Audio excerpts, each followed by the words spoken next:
Hello, everybody, and welcome back to Rev Left Radio. Today I have for you one of my favorite episodes I've ever done. I'm just going to say that up front. A fascinating, in-depth conversation about the Sufi poet Rumi that some of you may heard of, may know a lot about, may know not a lot about. But I have on Dr. Rory Dickson to come on and talk about Sufism, about the life of Rumi, the work of Rumi. We just have a fascinating and deep discussion on these traditions, on Buddhism, on Christian mysticism, on Islamic mysticism, and it's just a profound conversation I'm really, really excited to share with all of you, my listeners. I think no matter what your views on religion are, you're atheistic, you're spiritually inclined, you have a set religion, or none of the above, I think you will find genuine depth and fascination in this conversation, and I could not ask for a better guest, just making this stuff so accessible and so well articulated and so inspiring. Truly, I walked away from this conversation genuinely inspired, and I'm willing to bet you will as well. So strap in for this wonderful conversation with Rory on Rumi and Sufism more broadly. And as always, if you like what we do here on Rev Left, you can support us on patreon.com/Rev Left Radio. And in exchange for just $5 a month, you get access to bonus monthly episodes every single month, as well as a back catalog of, I think, over 300 bonus episodes on the Patreon over the last 8 or so years. And if you don't want to get on Patreon, if you don't like the membership model, you just don't like Patreon, or whatever the reason may be, I've created a Buy Me a Coffee link for a one-time donation. So if you just want to just throw a few dollars our way to support the show, me and producer Dave deeply appreciate it, as do our families, and that link will be in the show notes as well. It's buymeacoffee.com/Rev Left Radio, and you can just do a one-time donation and call it good. But if you don't have disposable income, no worries whatsoever. Sharing this episode, reviewing our podcast positively on Apple, all those things go a long way to helping the show increase its reach, if you're so inclined to do so. But yeah, if not, just go ahead and sit back and enjoy 2 hours of a fascinating and incredibly deep conversation with Dr. Rory Dickson on Rumi, Sufism, and Islamic mysticism. Enjoy.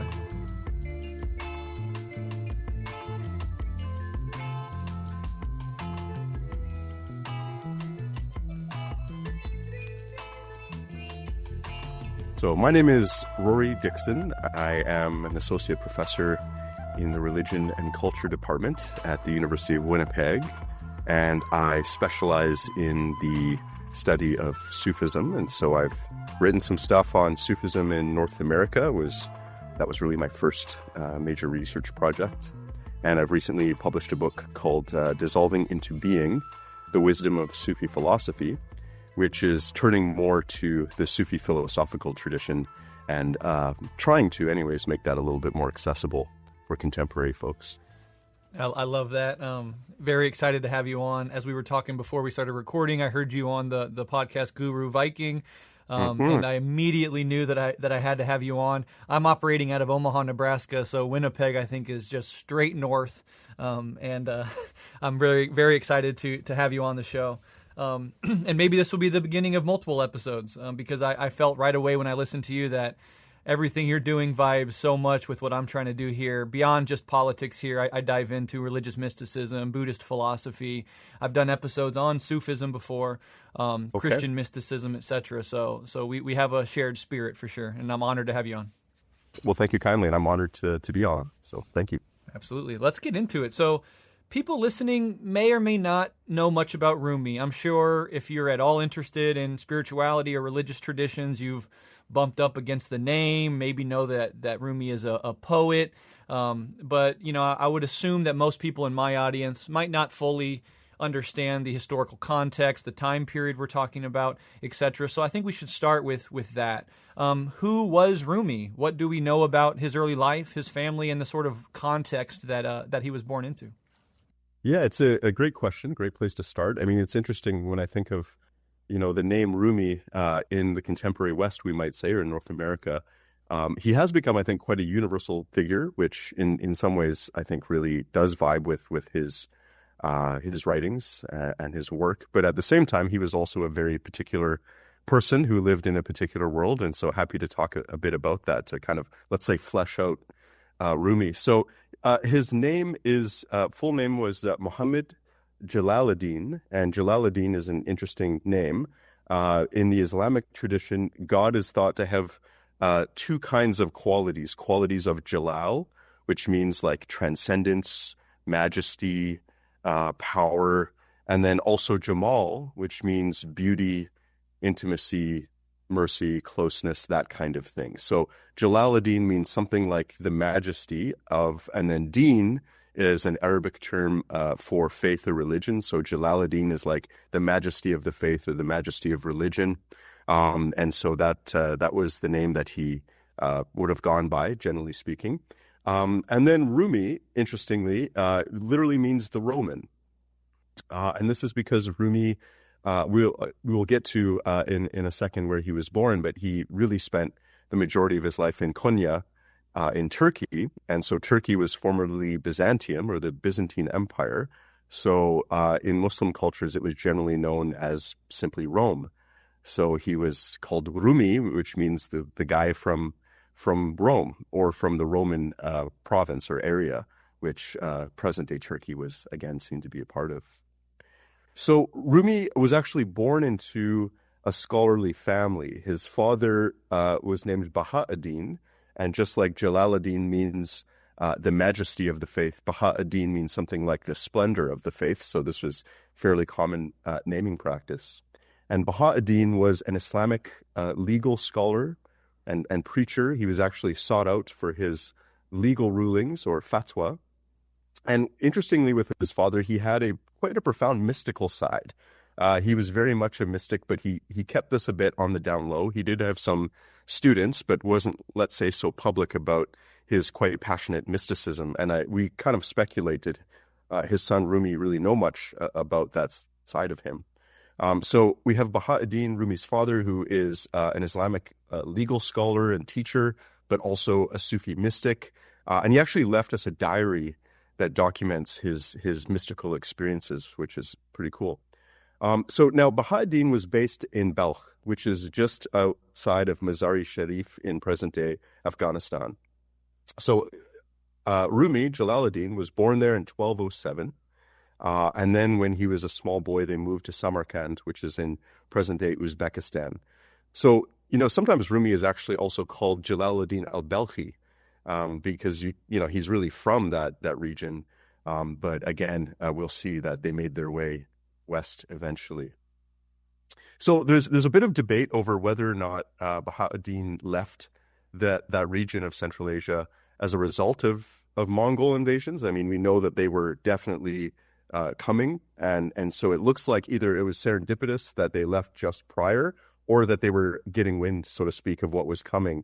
But regardless, by about 1220, they left that region and made their way west for several years, really. I mean, they were living in Damascus for a time, and then eventually ending up in Konya, in present-day Turkey. And again, that being the Byzantine region known as Rome, and hence Rumi. Now, during that move west, probably about 1718, Rumi was married to the daughter of a family friend. And by the time he was in Konya, towards the end of the 2020s, he would have had a few children. And interestingly, his father, now close to 80, because of his scholarly reputation, was given a teaching position at a college, a madrasa, or an Islamic university, we can say, in Konya. And so when he dies in 1231, just a few years after getting there, Rumi is sort of appointed as his successor. And this is interesting, I think, for contemporary listeners, especially here in North America and in what we might broadly call the West. Not always so familiar with this aspect of who Rumi was, but he basically took over from his father, teaching what you call the traditional Islamic ulum. And so ilm is an Arabic word for science or knowledge, and the ulum are the sciences, the traditional Islamic sciences. So this would have included teaching the Quran, teaching hadith, reports about what the Prophet Muhammad said or did, and also Sharia, or Islamic law, jurisprudence. And he would have been doing this largely within what's called the Hanafi school, which is one of the main schools of Islamic jurisprudence. So at this point, Rumi is basically, we can say, a sort of mild-mannered, scholarly family man, respectable religious authority. He developed a kind of prestige as an Islamic scholar and preacher. There are stories of some local Christians who converted to Islam through his talks. And so that's basically Rumi up until the meeting with Shams. Yeah, so do you think it would be appropriate right now to kind of lay some definitions on the table with regards to mysticism and the role that Sufism plays within the broader Islamic tradition, or do you think after this next question it would be better fit? No, very, very happy to, yeah. Okay, yeah. Let's talk about that, because I know that, we cover a lot of things, and Rev Left is known primarily, obviously, for political theory, political philosophy, revolutionary politics. So I don't want to leave anybody behind here. We have done episodes on mysticism. We've done episodes on Sufism. So people can go back and find those if that interests them. But for those that are just engaging for the first time, sort of what is mysticism as far as you can define it outside of Rumi as a particular person, just as a tradition more broadly? And then how do you make sense of Sufism within the broader umbrella of the different, sort of sects of Islam? Yeah, fantastic questions. Thank you. And so one of the ways I think about mysticism, and this is obviously having spent most of my time studying Sufism, as opposed to other traditions. I'll maybe use some Sufi terminology, but I think we can certainly speak quite generally about this. And actually, now that I think about it, the Christian mystical tradition shares some of the same terminology. So I'm thinking of here in the Christian tradition this notion of the three eyes. And it's something that Sufis actually articulated almost identically and around the same time, which is quite interesting. But in the Christian tradition, there was this sense in the medieval or classical period that the human being has three faculties of knowing. And again, Sufis articulated this very, very similarly. And those faculties are the eye of the flesh, as they called it, the empirical senses. This is how we know the outer world. This is how we know physical, material things. The eye of the mind, and this is how we would know things like mathematical equations or, maybe the meaning of a play, something like that. Certain things that might not have an exact physical manifestation, but you can sort of see them with your mind, logic, things like that. And then finally, an eye of the heart or an eye of the soul. And so I think this is really where mysticism comes in. It's this way of knowing through a faculty that generally mystics would say is underused. Certainly in the Sufi tradition, this would be seen as the knowledge of the heart. And in Arabic, there's a special term for it, ma'arifa, which sometimes is translated as gnosis. Of course, gnosis being a Greek word for knowledge, but in this case, a special kind of knowledge, and that is a direct knowing through the heart. And so, mystics would often say we all actually know through our hearts. We know when something is meaningful. We know when we love somebody, and you can't really put, measurements on that. It's not 12 kilograms of love or something like that, but it is a kind of knowing. You know when you experience something of meaning and significance in your life. And they would say, well, that's the knowing of the heart. And generally, mystical tradition suggests that this faculty can be developed, much like if you have your eye of the flesh and you train yourself, to use a microscope. And this is an analogy that Ken Wilber, who's an interesting American Buddhist philosopher, he wrote some on this. You can train these senses to see things that otherwise they couldn't. And the heart is also something that, if polished, so to speak, if clarified, purified, or focused on and developed through meditation, through various kinds of contemplative practice, that becomes a faculty through which you can see more. And so mystics basically say, if you cultivate that faculty, there's a great deal that can be known. And fundamentally, they suggest that the inner universe is as expansive as the outer universe, right? So sometimes Rumi and other Sufis talk about this kind of ocean. And so it's a bit like living on the surface of an ocean, which is our everyday self, and thinking of it as a kind of puddle because we've never really taken the time to see what's beneath the surface. But according to the mystics, if you do, there's an entire ocean of being that can be discovered.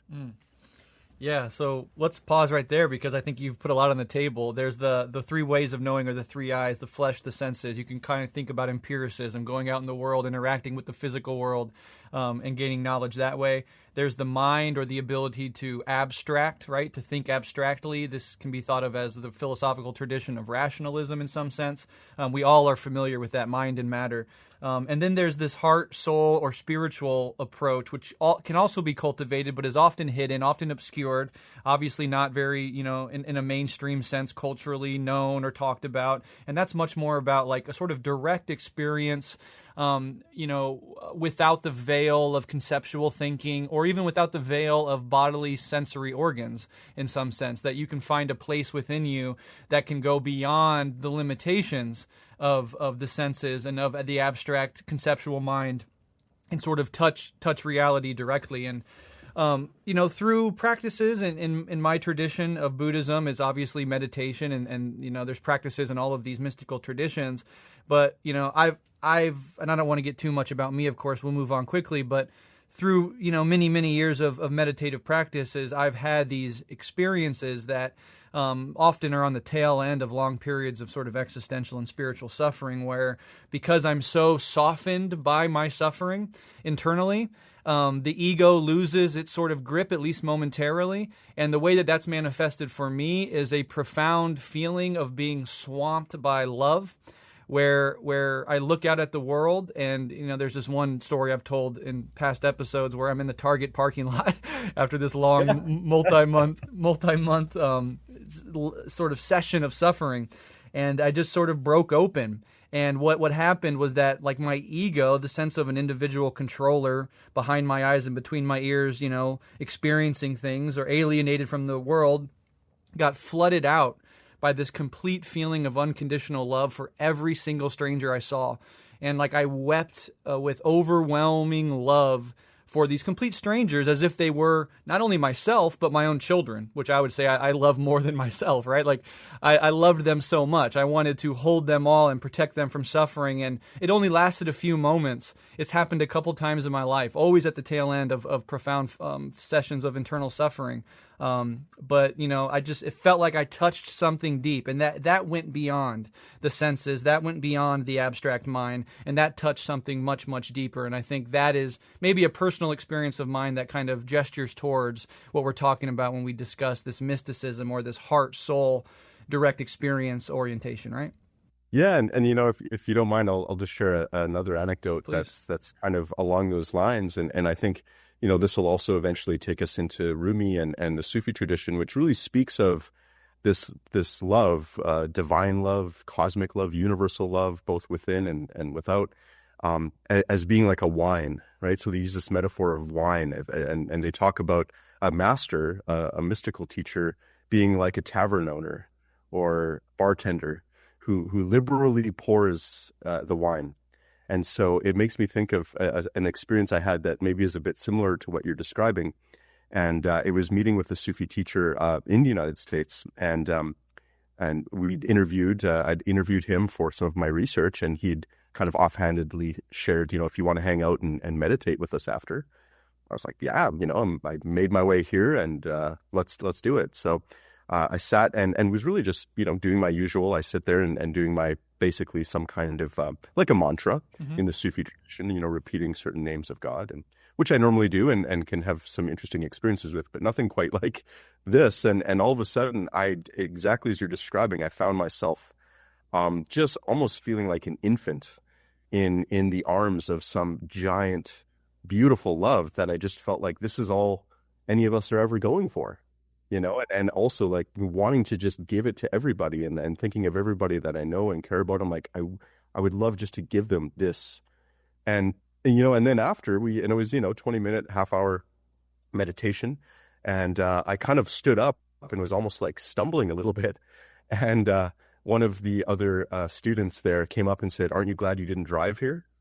And I kind of laughed, and all of a sudden I'm like, oh, I get now why folks like Rumi talk about this wine and this drunkenness, because it's so powerful that, we all sort of stumbled out, and it's a pretty cool thing. Absolutely gorgeous. Absolutely gorgeous. And after you have a heart opening like that, it certainly oscillates back, right? There is a constriction after that, but it never fully closes. The door is always cracked.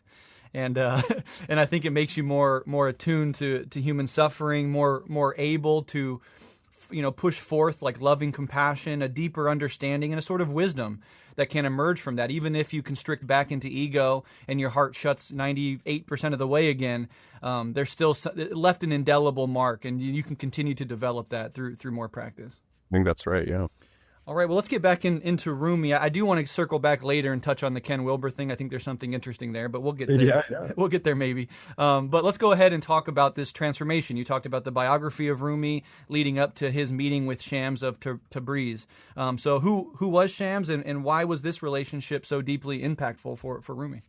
Yeah, a great question again. And I think what's interesting about Shams is it really allows me to just say just a few words about the Sufi tradition more generally, because it takes many forms historically. And so certainly in the West, when scholars were first discovering Sufism, they weren't really sure what to make of it. And some saw it as being something separate from Islam or outside of it. But what I've really found in my research, both of contemporary Sufism and looking at the classical texts, is that it really has taken on a few different forms. So probably the majority of Sufis historically would have been pretty well ensconced in the traditional systems of Islamic knowledge. So many of them would have been scholars like Rumi's father. Rumi's father, Baha'u'ddin, is a great example of that. Somebody trained in the classical Islamic sciences, the law, the scripture, but also a mystic, and I think that's how a lot of Sufis were. But there were also punk rock Sufis, basically, people who really, the dervishes they were called, or the calendars. And these folks really were on the outskirts of society. I mean, some were pretty wild. They let their hair grow into dreads. They could be pierced, not wearing a lot of clothes, which again, Islamic clothing norms tend to be, emphasizing covering. And so they could have been quite shocking and very countercultural in a way. Some even purposefully wore their hat crooked. It's kind of like if you think in North America, the backwards cap.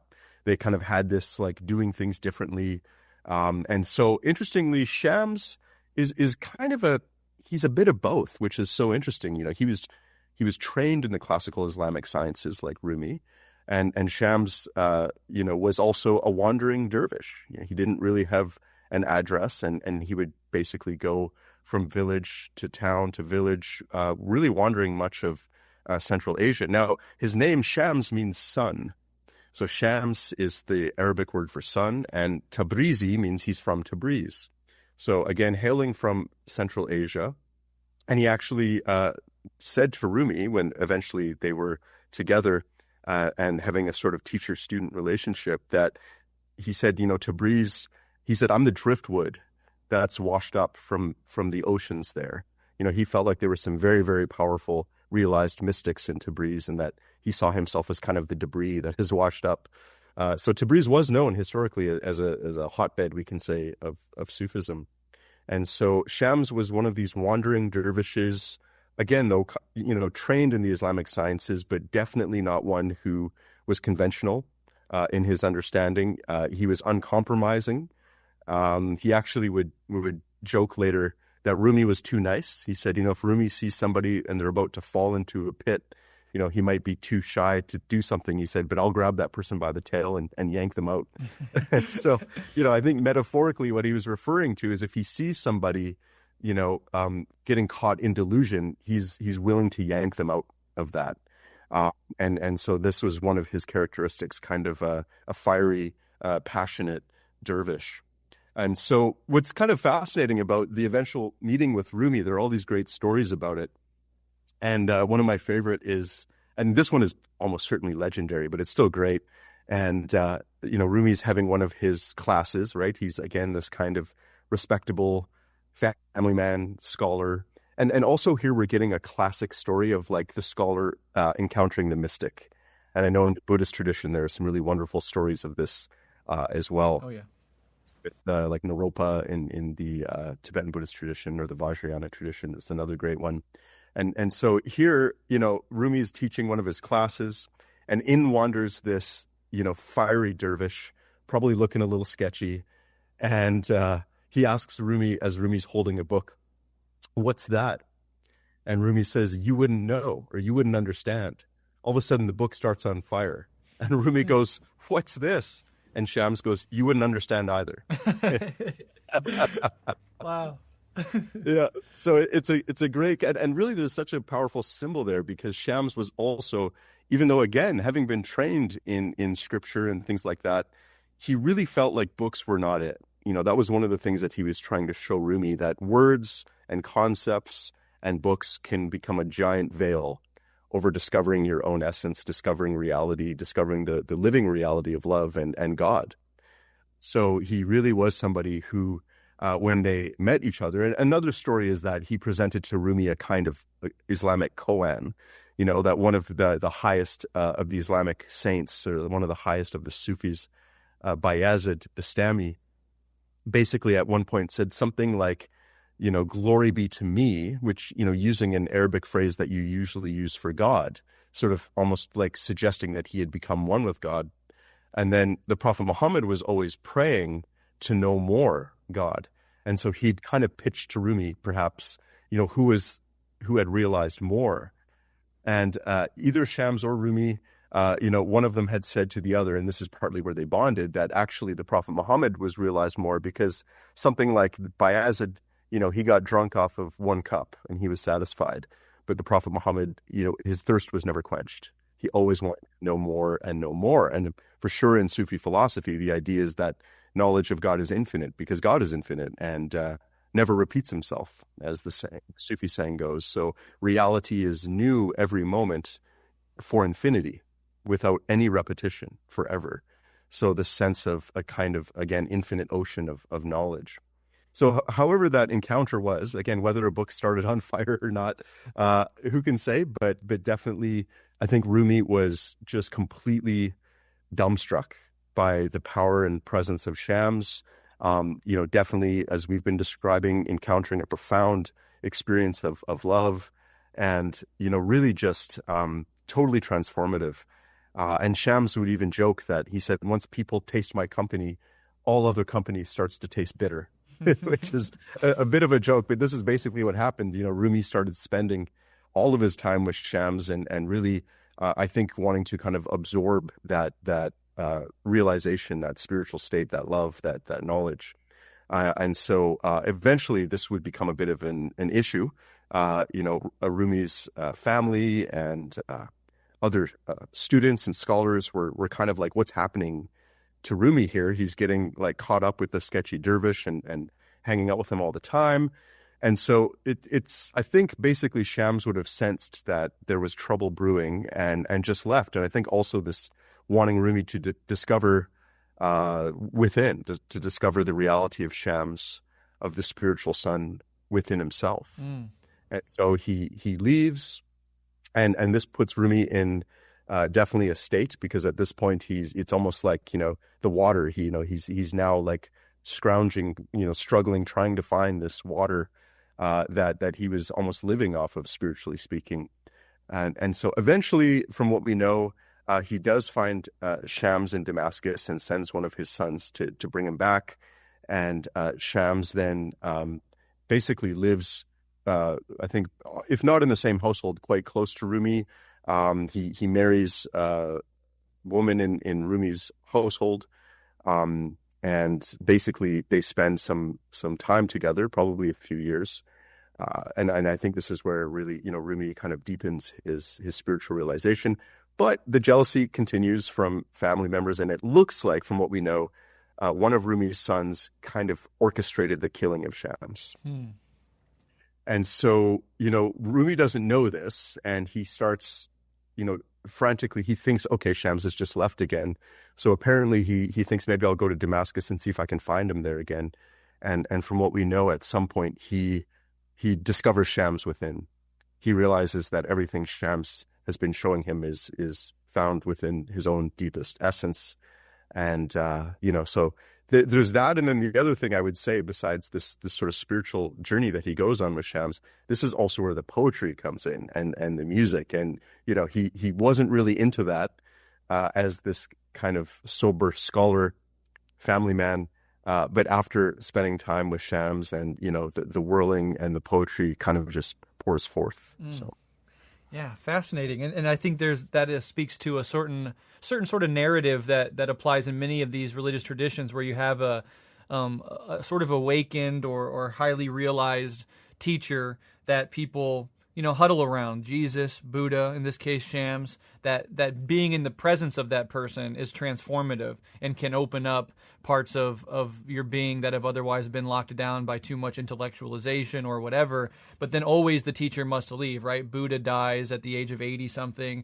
Jesus obviously is pulled away and crucified. Shams left once because I think he saw that in Rumi, that he needed to let Rumi have his space for development, and then was obviously later murdered and taken away for good. And then the development from that point is the student has to sort of incorporate the teacher into them, but also they have to radically walk their own path, right? In the mystical traditions and these spiritual traditions, ultimately, teachers play an important, essential role, but you have to walk the path alone. It is uniquely yours. There is as many paths as there are human beings to walk them, and nobody's ever going to be able to hold your hand to walk you all the way through. They can introduce you to it, right? They can lead you to water, but you're the one that has to drink. And I think that basic narrative structure sort of pops up again and again in these different traditions.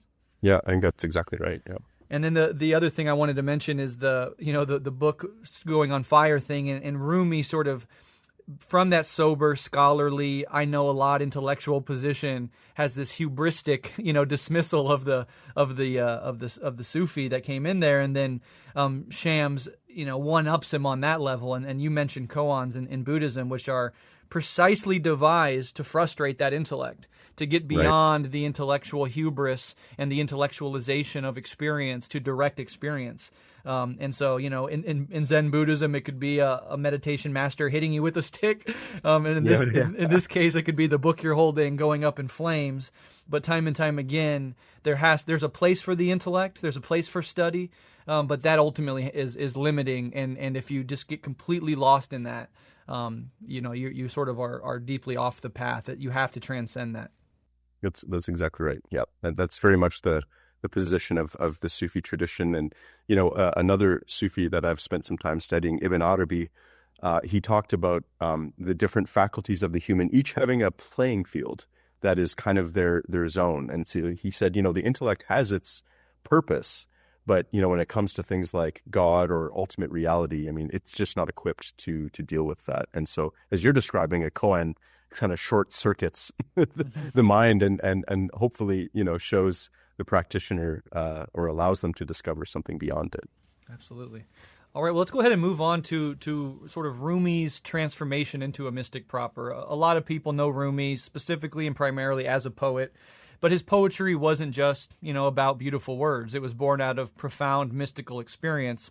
And honestly, even engaging with his poetry itself can sort of open up that stillness and silence within you if you would give yourself over to it. But can you walk us through how his spirituality evolved and how it was articulated through his poetry, especially after the disappearance of his teacher Shams? Yeah, so, one of the first things I'll say on this, it's kind of interesting.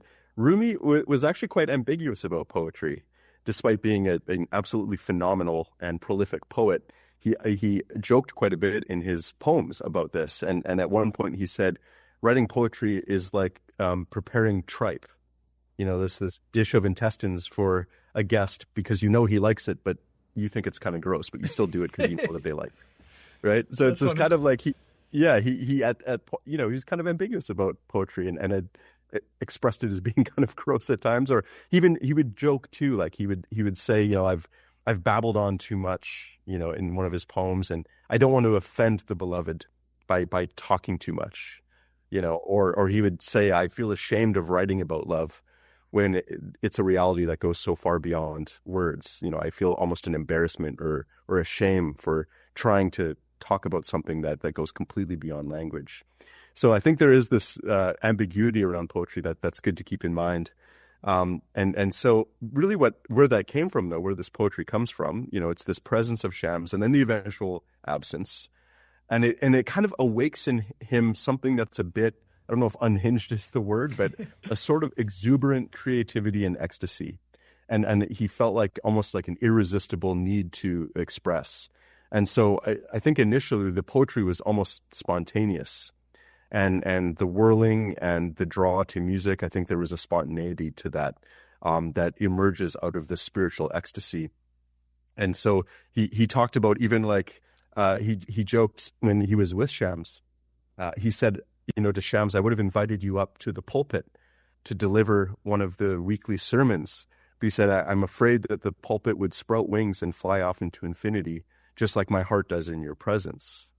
Yeah, so he had this kind of real profound opening of the heart. He also described being kind of like impregnated with Shams's glory and having no choice but to give birth to these sort of ecstatic poems of love. So we can really think of Shams as like a spiritual revolution for Rumi, and the poetry is the outcome of that. In Sufi philosophy, there's this idea that human consciousness is unique in the cosmos for having a potential to reflect God in totality, or to reflect all of the names of God or all of the qualities of the real. And one of the names of God in the Islamic tradition is al-Haq, which means the real or truth or reality.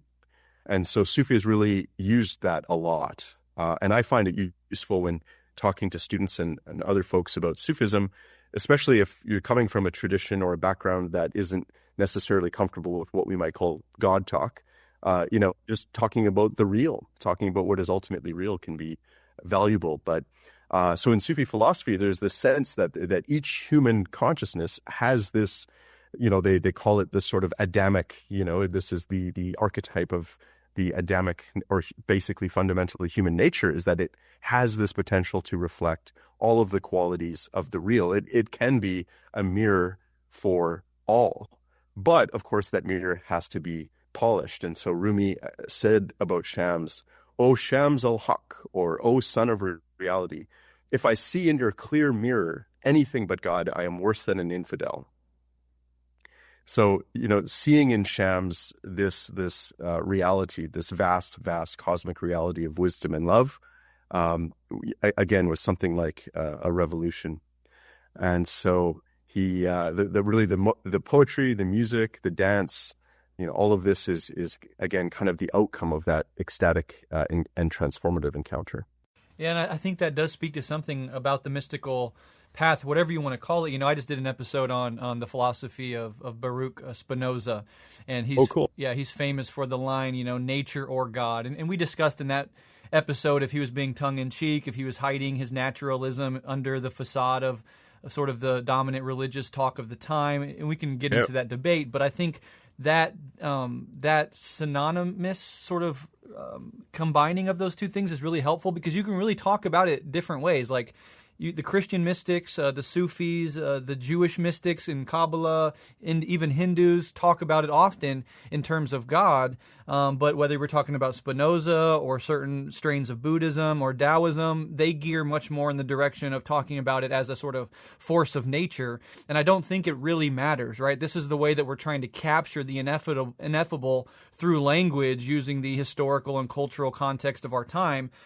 Jesus, I think Jesus probably saw the reality of non-duality and spoke about it in terms that the people in his life and his cultural tradition could make sense of. And it came out as, the words of Jesus, the New Testament, etc. But I have no problem talking about it in either way. But for some people with certain, for reasons in their own personal development, they're not comfortable with, as you say, the God talk. We can talk about it in natural terms. But whatever it is, it seems to be that when you, through these practices of honestly, whatever your practice is, it's always something to do with attention, right? It's always something to do with concentration of your attention on something, a mantra, your breath, even in the whirling dervishes context of just the movement itself, the bodily movement. There's Tai Chi and Taoism of the movement of the body. Whatever you're doing, in Christianity, it's on prayer, right? So it's just, and it can be a different thing, but it's an object of deep concentration of your meditation. And that is the thing that I think opens up the door to these experiences. And then what happens is you kind of get out of your own way. You kind of see through the illusion of egoic control, and something unfolds or blossoms through you. It's almost like a natural force. that sort of emerges through you. And in that way, these new dimensions, this new depth is opened up, even if you're hesitant to it. So Rumi's sort of hesitant to this poetry spilling out of his heart, but he's not in control, right? Something else is acting through him. And in that tradition, it's obviously God and God's love. In a different tradition, it may be talked about in terms of natural forces or a blossoming or, an intelligence that nature has operating through you. But I think in the end, it amounts to pretty much the same thing, and it's just a matter of preference regarding what sort of language you want to use around it. Does that sound right to you? Yeah, and it brings to mind both a Sufi principle and a story that Rumi told that's really beautiful. And so one of the foundational aspects of the Sufi perspective is the distinction between meaning and form. You could also say the distinction between appearance and reality. And so the idea is that, and really what Sufis point to is that sometimes reality and appearance can be quite distinct. Things are not always as they appear. But also that words and forms, when you trace back the meaning, you can actually often find, people can find this in friendships or relationships sometimes, right? You're arguing, but you're both saying the same thing in a different way, right? So Rumi's got this great story that I think illustrates this precisely what you're describing. And it's a story about 4 guys who go to a market. And they're in the market, and one of them's Turkish, one of them's Greek, one of them's Arab, and one of them's Persian. And so they say, well, let's pool our money together, and then we can buy something in bulk and get a lot of something, right? So the Turk says, let's get this. And he says a Turkish word. And the Greek guy goes, whoa, no. If we're going to pool our money, I say we get, and he says a Greek word, and so on and so forth. They all pitch their word, and they start fighting. And somebody who knows all 4 languages approaches them and says, give me your money. I'll come back and satisfy all of you. Which sounds like potentially a sketchy deal, but they do. They hand over the money, and he comes back with a big basket of grapes. And the Turk goes, that's what I was talking about. And the Greek guy goes, that's what I was trying to say. And the Persian and the Arab all go, that's what I was saying. And so to me, it's a beautiful story about, as we're describing, I think it doesn't necessarily matter. I mean, words have histories and tradition, and I value that.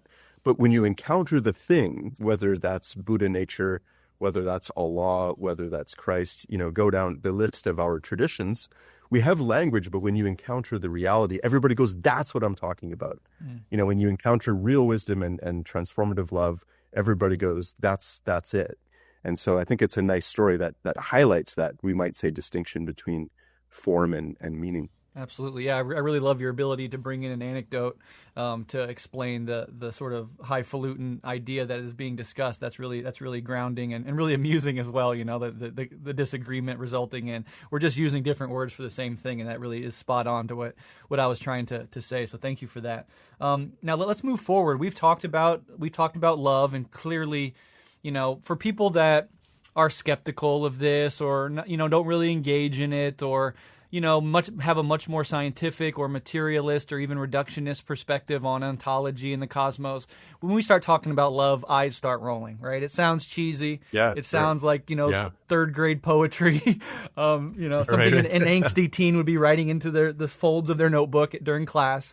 But we mean something deeper, something more, something that really is foundational. And when you touch it, even if it's only for a moment, it's clarifying, right? It doesn't mystify, it demystifies. There's something true that is just felt viscerally in your bones about it. That it's not merely, your brain chemicals have shifted in such a way that you're just having the illusion of this. It feels realer than real, realer than normal life.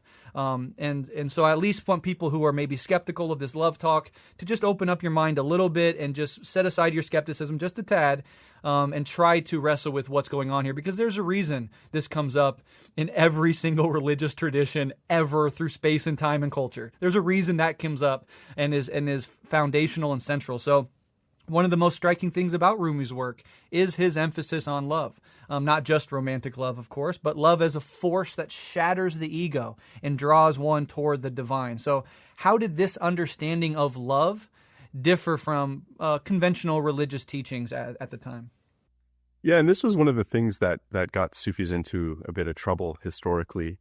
The monotheistic traditions, certainly some of the more outward-facing expressions of them, tend to want God to stay up in the sky, so to speak. I'm speaking a bit facetiously, but there's this sense of, God is the transcendent Lord, and you obey and you worship from afar. And certainly some expressions of Islamic theology fall more towards that. Now, what's fascinating is the Sufi tradition has always emphasized the simultaneous total transcendence and unknowability of God with the utter intimacy and closeness of God in ourselves and the world. And really they draw this from the Quran, which has a very beautiful way of indicating that there is nothing like God, that you cannot know God, but that God is closer to you than your jugular vein, it says. Or it says, everywhere you turn, every direction, all you see is the face of God. So you've got in the Quran itself, also the Quran has two names for God, very, very interesting. One is Dhahir, which means the visible, the obvious, the manifest. And Batin, which means the totally hidden and unknowable. So God is both totally obvious and absolutely unknowable. And of course, paradox is the waters that mystics swim in because, well, it appears that reality is something quite paradoxical at heart, at least according to the mind, right? At least when the mind tries to grasp it. So this is something that Sufi is emphasizing, both the transcendence and the immanence or the closeness of God.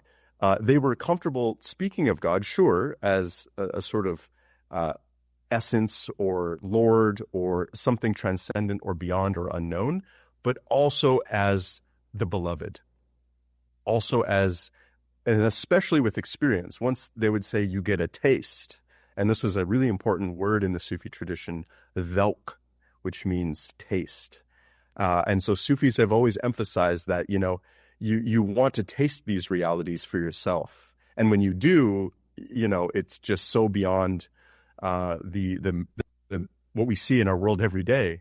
Really this world is that, it's the traces of that. But when you get to really the source, it goes so beyond that. It's almost like love is a natural outcome. Ecstasy is a natural outcome of encountering, the one true source of all beauty and goodness and love, and also discovering that it's infinite.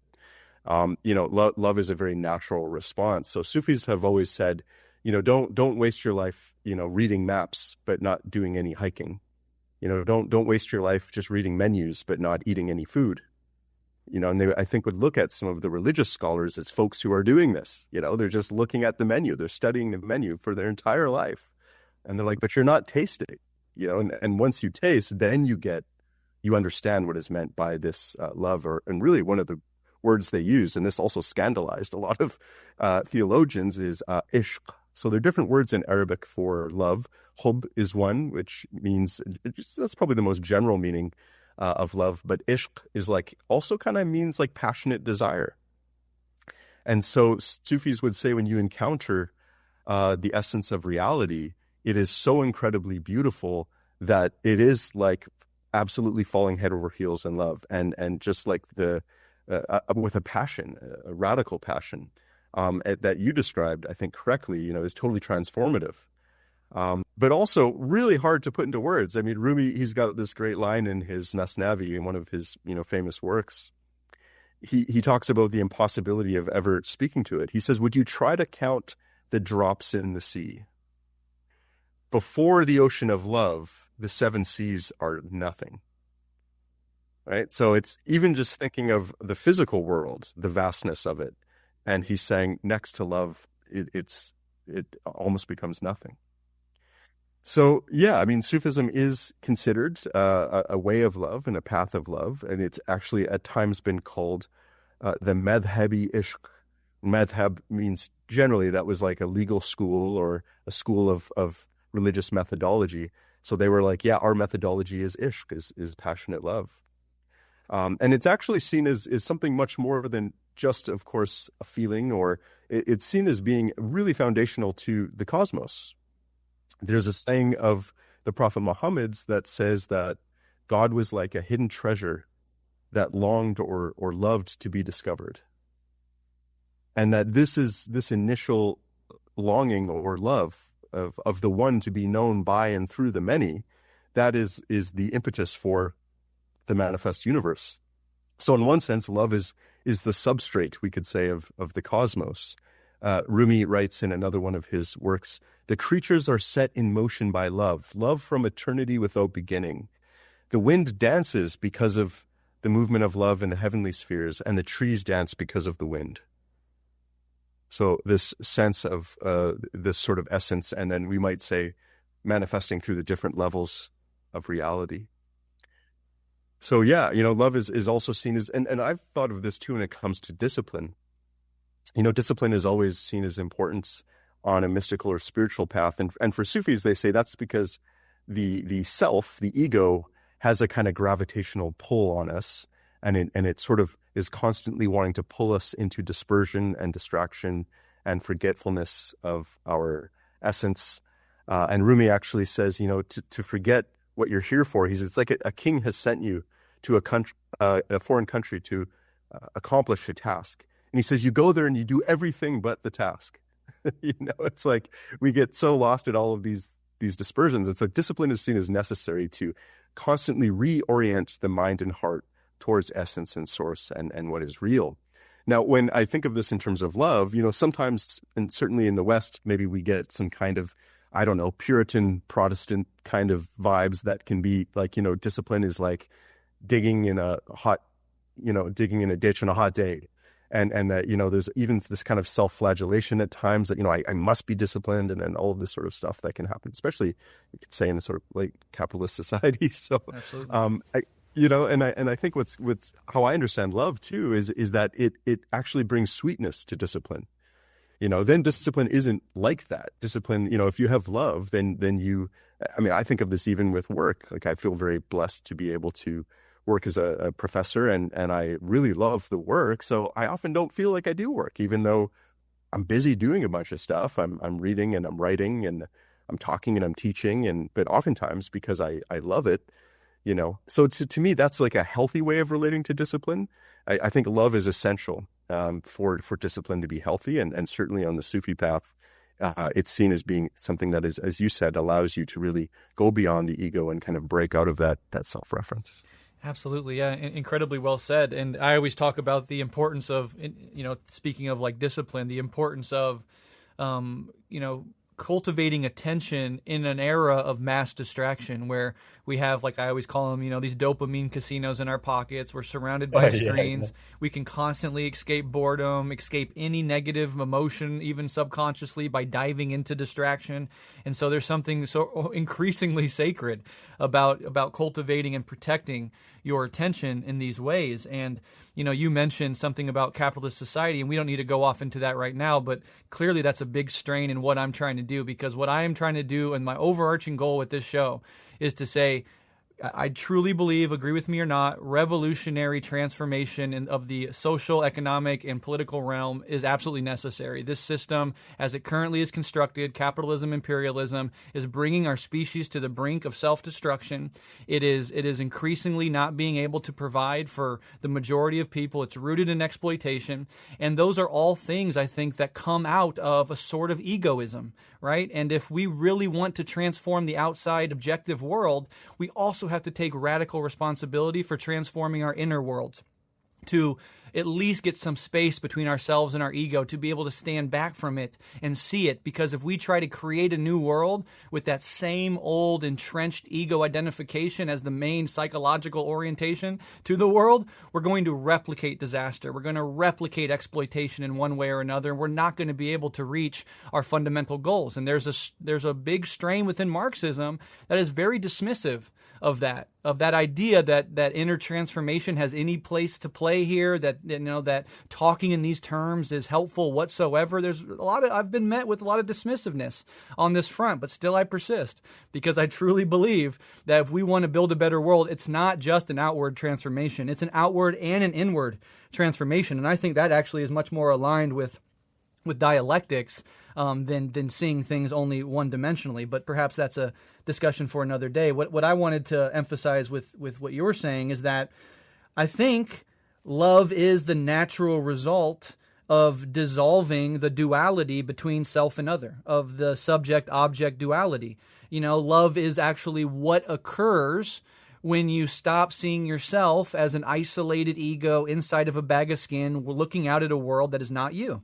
Once that subject-object duality is seen through, even momentarily, what fills that space is love, because it is all you or it's not you, right? And I think that's we were talking about paradox, right? And this idea of both having intimate knowledge of God and being its unknowability, being separated from it at the same time. It only sounds paradoxical to the conceptual logical mind. Once you transcend the conceptual logical mind and get into direct experience, that seeming contradiction is dissolved, and sort of destroyed in that moment.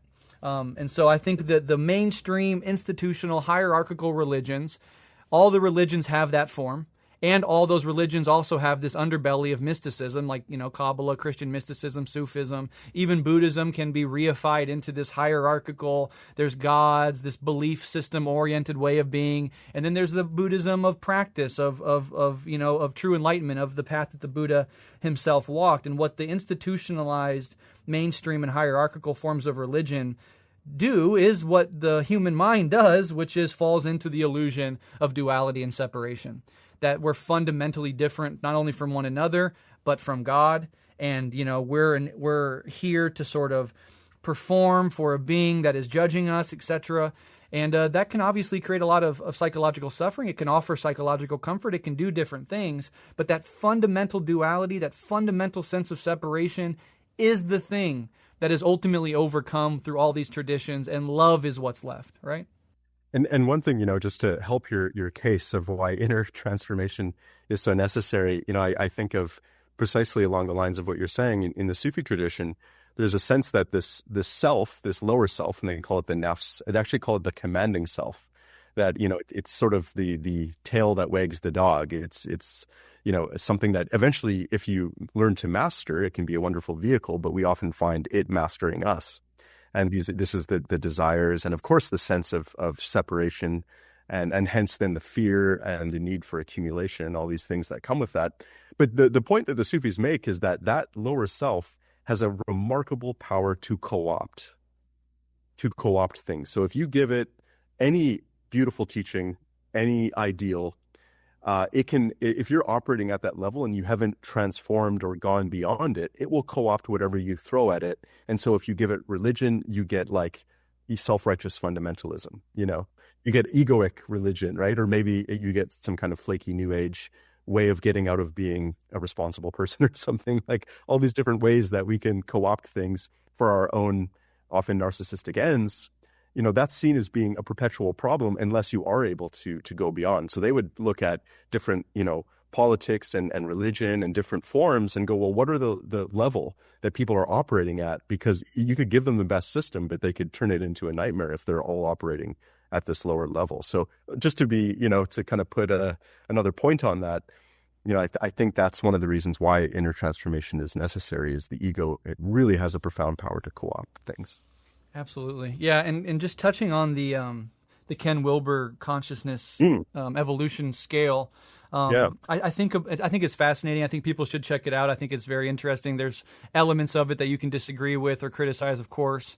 But I think it is very interesting because it's basically this attempt to try to understand how consciousness evolves, and then how we as individuals participate in different levels of consciousness. And there's like the sort of, I think he calls it the rational achiever level of consciousness, that is where capitalism comes online, right? And then there's this postmodern consciousness just above that, which is like progressive, sometimes morally relativist, deconstructing of old hierarchies and ways of being. And then there's a step above that, which is just emerging now around the world, which is like what he calls integral. And then there's stages above that. But one way that I think about it is my relationship to Christianity and Christ, as I've sort of stumbled my way through these steps. And it starts off as sort of, a traditional dogma. I believe in Jesus Christ. I believe in heaven and hell. You know, I converted to like Catholicism when I was 13. I was a weird kid. And then, you know, I evolved. I kept growing a little bit, and then I went into my new atheist phase. And now Christianity and Jesus is something to just be rationally deconstructed, to show how it doesn't make sense. It's logically incoherent. People who believe in this stuff are silly, stupid, right? That's the rational achiever level, the scientific mind. And then you evolve to the next level, which is this postmodern, where Jesus now is turned into a useful but kind of shallow hippie Jesus, right? He's just the Jesus that walks around in sandals, and he had some really important things to say, and we should listen to him, and that's why they killed him. Yeah, he's not actually God, and all that stuff is bullshit, but, you know, he was an important spiritual teacher.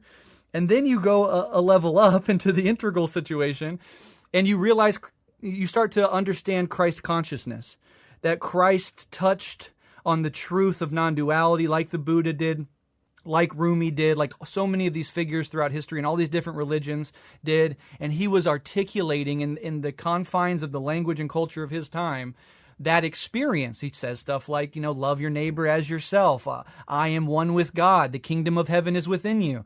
And these things sound sort of mystical and religious, and people can either interact with that from the level of ego, from the level of separation. Oh, Jesus is somebody to be worshipped. He is God on earth, literally. And, you know, this is my belief system, etc. But then when you get up to the higher stages of your relationship with Jesus, you kind of start to see he's articulating a viewpoint that is accessible to all of us. The kingdom of heaven truly is within us. And it's just a matter of going, you know, in that direction and seeing it or framing it in that way. And then after you understand that intellectually, the next stage is to embody that viscerally. And I'm not there yet by any means, but I've always kind of been amused at how my relationship with Christianity and with Jesus Christ mirrors something real in what Ken Wilber laid out there. And I'm wondering if you have thoughts on any of that. Yeah. I mean, and I've enjoyed Ken Wilber's books, and I like how you put it. And I mean, I think really this is something I try to help students get is, you know, to not, it's like food, you know, chew it before swallowing it or spitting it out if you think it's gross. You know, but so often we have this instinct to either accept or reject. We ask ourselves, do I accept that or do I reject that? But allowing oneself a space to chew on something and to get a feel for it, I think is really, really important. And so I like how you put it with Ken Wilber's philosophy, like any, you know, pick up any book, look at any system of thought, and, you know, to just see that there might be things that you really resonate and connect with and others that maybe you don't. I just think that's generally a good way to approach things. But yeah, I've also liked that kind of color scheme he has, right? Of like, you know, the kind of red is almost like the tribal, the gang, the family, you know, my group versus other groups, and then you know, kind of developing consciousness through these different levels. And I think it's a useful way to look at political tendencies and movements. And so, yeah, I've enjoyed that. And also just like this idea of an integral consciousness that integrates the various aspects of life and reality. And that's something that I think in the Sufi tradition, I've found that as well, that, you know, Sufis really look to the Prophet Muhammad as kind of an archetype of an integral spirituality, you know, somebody who was often spending his nights in prayer and meditation, was doing a lot of what we might think of as like spiritual things, but also fully integrated into the world. You know, he had a family, he had close friends. That was one of the things actually that was most reported about him. He was always surrounded by friends. So he lived communally. It was a social activist, no doubt. I mean, worked really hard to transform the economy and the ways that people were functioning socially. But at the same time, had this very, very committed, devout spiritual life. And so Sufis have really seen that as an archetype of this integral spirituality. And the way I wrote about it in my book, Dissolving into Being, was something like being both you're having your heart or your inner on the peak of a mountain where it's totally silent, it's oneness, it's aloneness, and then also having your body and mind and everything at the base of the mountain where all the activity is. So simultaneously kind of integrating the base and the peak, and living that way. And that's really been a Sufi ideal, to be, you know, present with God, to be present with love, to be present with reality in your inward self, but outwardly to be functioning with family and friends and community, and be contributing to, projects of making things as good as we can. So yeah, that's something that comes to mind. It's crucial, yeah. And in Buddhism, it's framed as, the mystic that goes off and lives in a cave and meditates intensely and has these experiences and sees through ego illusion and is one with God or whatever, and then comes down from the mountain and comes back into society, has to deal with their difficult family, the traffic whizzing by, an asshole in the market, and all of a sudden all your wisdom evaporates. And so that's the importance of integration, Yeah, well, that's where the rubber hits the road, right? Exactly. I mean, and there is, I think, in a way, the world is a wonderful test, right? I mean, I've heard it put actually by a Buddhist teacher on the Guru Viking podcast, Nakchang Rinpoche. He had a nice way of saying, if you want to know if spiritual practice is taking hold, just look at yourself and see if you're getting triggered by people to anger. If you're reactionary, if you're finding yourself launching into an angry word in response to something that somebody says that annoys you, you still got some work to do. And that the less that happens, the less you are easily, struck by things leading to anger responses, things like that. The less that's happening, there's your evidence of some development. So I think, the world is peerless in that sense. It'll really let you know pretty quickly where you're at. Yeah, and it has to be sincere. There's a way of spiritual bypassing where these people, kind of get into this mindset, get into a community, and then they try to affect not being disturbed by things, right? Put on this affect, and that's a form of spiritual bypassing. It has to be sincere. If you're angry, totally be aware of that and accept that. You got triggered. You got reactionary in this moment, and you can't shy away from that or repress that, because then it comes out in much uglier ways. So precisely, Well, this talk of separation leads very well into the next question, because we're getting into the themes and the teachings of Rumi, and one of his most famous metaphors is the idea of a reed flute, the idea of being separated from source and this longing to return. What's the deeper meaning behind that? What is a reed flute, for those that might not know, and how does it reflect this broader spiritual philosophy that Rumi is developing and putting into poetry and words, as it were? Yeah, well, the reed flute, I mean, it's an incredibly beautiful instrument. I mean, man, you listen to some of that music, it is just so like instantly takes you somewhere. Somehow it just, I don't know, it's almost like a trace of vastness comes through. And there's a lot of tradition around it in Islamic Sufi cultures. Some people feel like, the flute has to choose you if you're going to play it. And there's also this sense of being able to hit a note properly, and that sometimes that can take years, and sometimes it's almost like the flute gives it to you. So there's a lot of cool kind of mystical stuff around the flute.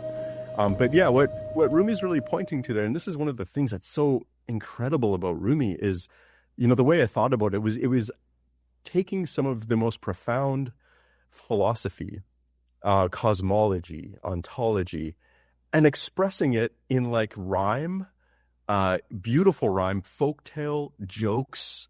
It to me would be like Einstein like rapping out his entire theory of physics and somehow putting that into a rap that then is also making jokes and talking about pop culture. And so to kind of really join heaven and earth like that is phenomenal and rare. And so yeah, that's really one of the cool things about Rumi is he really expresses these complex, rich, vast ideas in very it really encapsulates them in these cool little stories. So with the reed flute, what he's talking about, there's this flute, you hear its mournful longing for the reed bed from which it's come. And so we're kind of, again, dealing with this idea of separation and unity. So maybe what I can do to help your listeners appreciate Sufi philosophy is talk a bit about maybe the background of what Rumi's referring to there. And you can kind of see how he's really capturing it in this short little story or metaphor. So the Sufi philosophical worldview, and really it goes back to the Quran, and interestingly, it goes back to the Islamic creed. But as the Sufis always do, they see things having a surface meaning and a deeper meaning. And so the core Islamic belief, or it's called the Shahada, the statement of faith, is La ilaha illallah, which means there is no God but God. And sure, if somebody's a monotheist, they go, yes, there's only one God, and that you could say is a surface meaning, and Sufis say, yes, that's fine to understand it that way. But they say if you go down the rabbit hole of what that means. God's name is also Al-Haq, or the real. So what they're also saying is there's no real but one real. There is only the real. There is only one being. La ilaha illallah. There is only God. Now that can sound a bit strange. People look around and go, well, it seems as though there are actually a lot of beings and things, like billions upon billions of them. And so this sounds a bit strange to say there is only one reality. Sufis say, well, you're right. There certainly appears to be many things. But the deeper meaning of La ilaha illallah is that multiplicity, or the world, only exists in appearance. Right? So if we think of the meaning of appearance, it has essentially two meanings. First is short-term presence, right? If you go to a party, but maybe you're an introvert, you kind of suffer through some small talk, but you make an appearance and then you bounce, right? So this idea of only being somewhere for a short period of time, which they say that's the world and us. Although it seems like we're here for a long time while we're here, if you wait long enough, every appearance is disappearing. Everything is going away. And the Quran actually says everything is in a state of disappearance or annihilation except for the face of God. So everything only shows up. Everything makes an appearance and eventually totally goes away. And eventually there will be no trace of any of us or anything. Just it might take a while, but it'll get there. The second meaning of appearance is that something seems to be there, but not really. And an example that Sufis have given is like, if you take like a stick, let's say you're a campfire, and you light that stick and you start spinning it around really quickly, you can see a circle, right? The burning stick, if spun fast enough, you do see the circle. Like the circle is there in appearance, but you also know not really. So Sufis say that our world is appearance in both meanings of just popping in for a bit and then also this campfire sky circle thing. The world appears to exist, but it does not have a substantial reality of its own. So this is basically a very simple statement of fact, you could say, and the Buddhist tradition also is very good, I think, at articulating the inherently passing nature, the transient nature of all things, and the interdependent nature, meaning things don't have some kind of absolute independent existence. So this can, it's, I think, a very simple statement of fact, but it can feel like, well, wait, okay, so then what's truly real? What really is real? And this is where we get to the reed flute lamenting its separation from the reed bed. It's longing for something real. It's longing for the essence. And when we do encounter real stuff, which we all know in our life, real presence, real connection with somebody, even authenticity in our own selves, when we're being true to ourselves, when we have a genuine communion with another soul, if we encounter beautiful art and music, anytime we encounter something real, we want it and we long for it because it's better than anything else. And Sufis would say the real is, in essence, totally good, true, insanely beautiful. And so the reed bed is longing for this real, which it comes from, into the world of appearance, which can never really satisfy it. But Sufis say these appearances are nothing but traces of the real. And so partly the quest is to follow those traces back within your own self, in the world, to the source, to the essence of everything.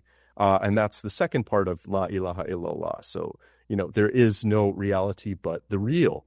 And so there is something real, and it's something vast, and it's something beautiful, and it's something good. And so our hearts naturally long for this source that we come from. And I think that's partly what he's encapsulating there. Here's something I can share as well. Rumi writes in one of his poetic works, he says, "The other world keeps coming into this one, like cream hidden in the soul of milk. No place keeps coming into place. Like intellect concealed in blood and skin, the traceless keeps leaving traces. And from beyond the intellect, beautiful love comes dragging its skirts, a cup of wine in hand. And from beyond love, that indescribable one who can only be called that keeps coming." Wow. Yeah. So gorgeous, so profound. I mean, this is why I love Sufism and have such a deep respect for it, and you really are fleshing this out and making it hit home in profound ways. It's a gorgeous tradition, aesthetically, artistically, philosophically, and that longing for wholeness is the common human condition, right? There is this sense, in psychoanalysis, they put it in terms of lack, of this sense of not being quite full. And then this endless search to fill that hole within ourselves through experience or external things or money or relationships or status.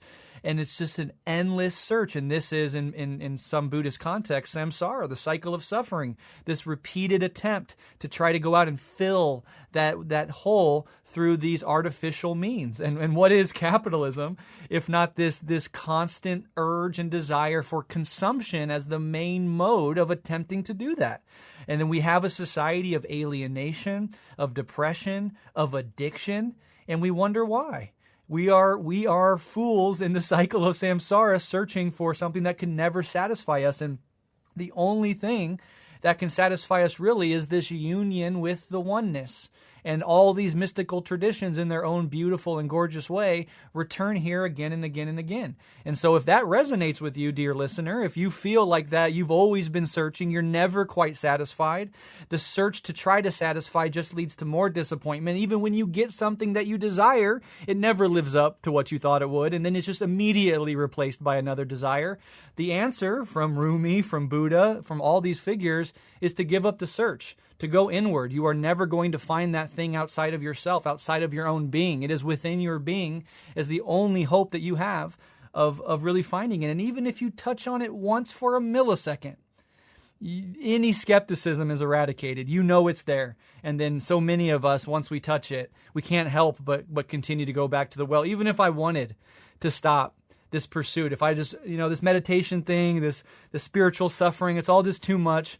I just want to return to a normal life and not have to worry about this stuff or wrestle with these things or face my own fears or anything like that. You just can't, because you've already opened up the process. The flower's blooming, and you can't shut the petals ever again. And so then there's this sort of surrendering that you have to give up your will. You have to give up your control to this unfolding process. And all of that has deep, deep resonance, as you said, and made explicit with Buddhism. The idea of impermanence, the idea of no abiding self, that there is no substance within anything that is real on its own, but is connected to this idea of dependent origination, that everything is profoundly and deeply interconnected, and things only arise when a multitude of conditions take hold for that thing to arise. And that thing is always liminal and ephemeral and always passes away once again. And why do we suffer? According to Buddhism, because we cling to that ephemerality. We try to make a permanent self in this constant swirl of change. And to try to do that is to fail, which is to suffer. And it's only through surrender. And I'm sure all these mystical traditions have versions of surrender within them. It's only through that surrendering that we can ever actually, quote unquote, solve that problem. But by the time you solve it, there's no you and there's no problem left, right?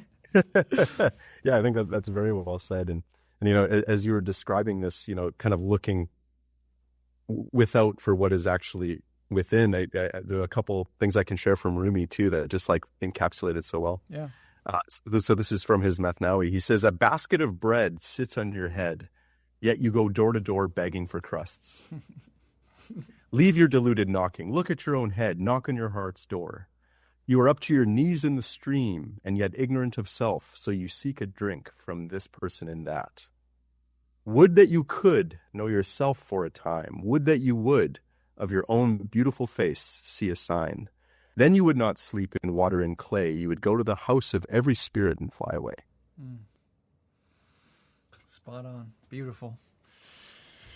Absolutely.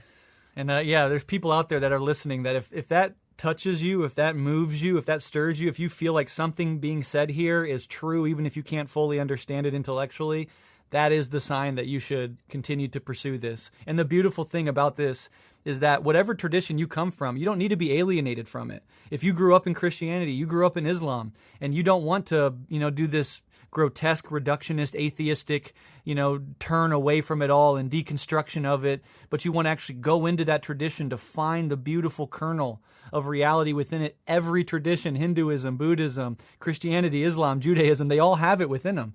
And so that's a gorgeous idea of perennialism. And, we can disagree or debate the nuances of it, but more or less is that you don't have to run away from your tradition. You can go deeper into it and find these gems within all of them. And that's what's beautiful. And for some people, Buddhism will speak to some people, and Sufism will speak to others, and Christian mysticism will speak to others. Whatever speaks to your heart, that's a path. And to commit to that path is a beautiful fucking thing. And I highly encourage people to at least stay open to it. Yeah, I love that, man. I love that. Yeah. And it's interesting. As you were speaking, I was thinking partly what I think life, if you're interested in this stuff, is about. It's kind of like digging for a well. You become a digger. And it's interesting, apparently, and I read this somewhere, and then I searched it out and found it was true, that if you dig anywhere on the earth, you eventually hit water. And to me, that's a really nice analogy for the real. I mean, our world are of appearances and manifestation, all of these traces of the real, but wherever you dig, you'll eventually get there. So and I think you're right. You don't have to go somewhere else. You have your own self, you have your own life experiences, your own interests, your own culture, your own religion. And it's partly the depth. If you dig in, you start digging that well, you will eventually hit water. And when you do, you're never the same, as you pointed to. Yeah. Great analogy. Absolutely.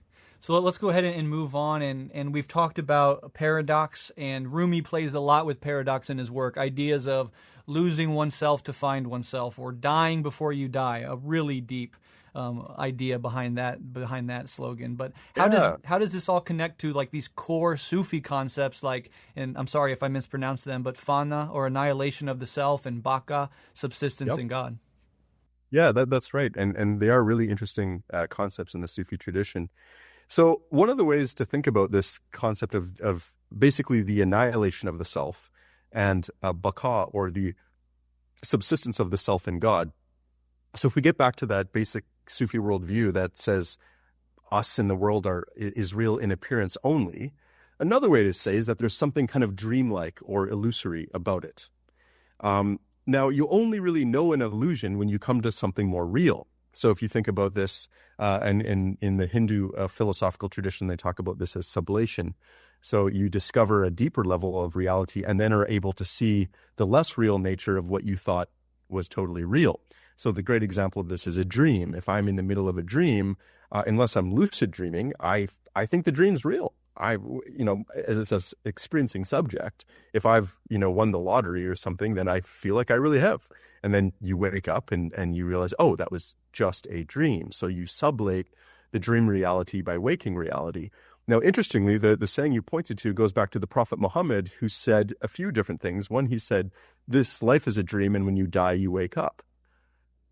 So he also said, die before you die. And so if you think about that, if this life is something dreamlike in nature, but there is something more real that you can wake up to, dying before you die means to awaken to the real before you die, before your actual death. So we could say that when you do awaken to the real, it's a simultaneous discovery of something way more real than what you've known, but also the discovery of the relatively illusory nature of your own self. And Sufis like to say, you can never know God. God can be known, but there's no you left to know him when this happens. Rumi writes about this in his Masnavi. He says, no one will find his way to the palace of magnificence until he is annihilated. He also writes, you are your own shadow, become annihilated in the rays of the sun. He says, come to the garden of fana, come to the garden of annihilation, and behold paradise after paradise within the spirit of your own baqa, your own subsistence. So it's this idea of discovering the illusory nature of your ego, of your separate self, of your identity, but also discovering the reality of the real, which is infinite and vast and beautiful. So another way to think about this is, if you totally dissolve into the light of the real, you in a sense become annihilated, you in a sense become nobody. However, this nobody is now an empty vessel.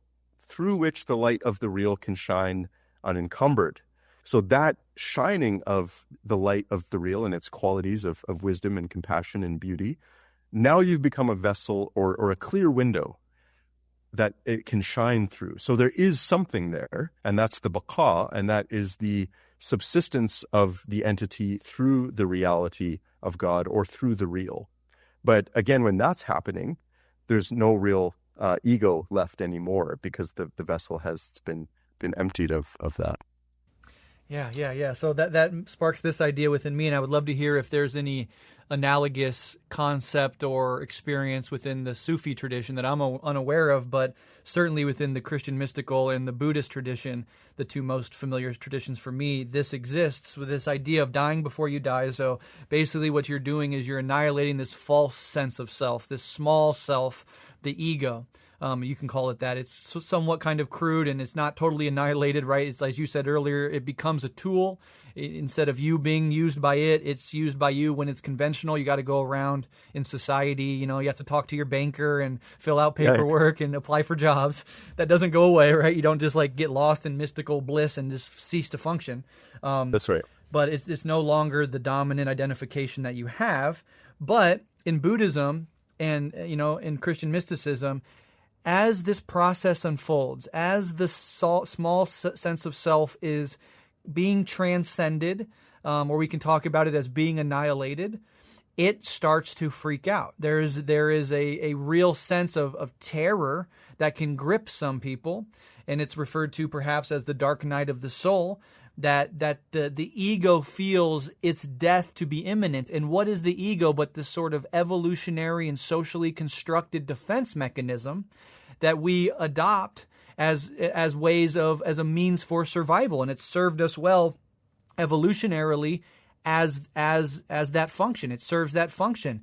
And when you begin to transcend it, there is this period of time that many people on the path report going through, where there is this time of being completely unmoored, of being disoriented, and sometimes of even being terrified, deeply terrified, because the ego senses its death as imminent, and it can't conceive of anything that's left after it dies, so it experiences it literally as death, that you are dying, and that process is terrifying to the ego. But what happens is if you push through it, and that ego does, dissolve or evaporate, or whatever word we want to use for it, that there's life on the other side that is so much bigger, so much broader, so much all-encompassing than the ego ever was. And in Buddhism, we'll hear talk like, once you die before you die, you realize there's no death, right? There's no birth, no death. Concepts like that to the intellectual mind and to the egoic mind are absolutely incomprehensible.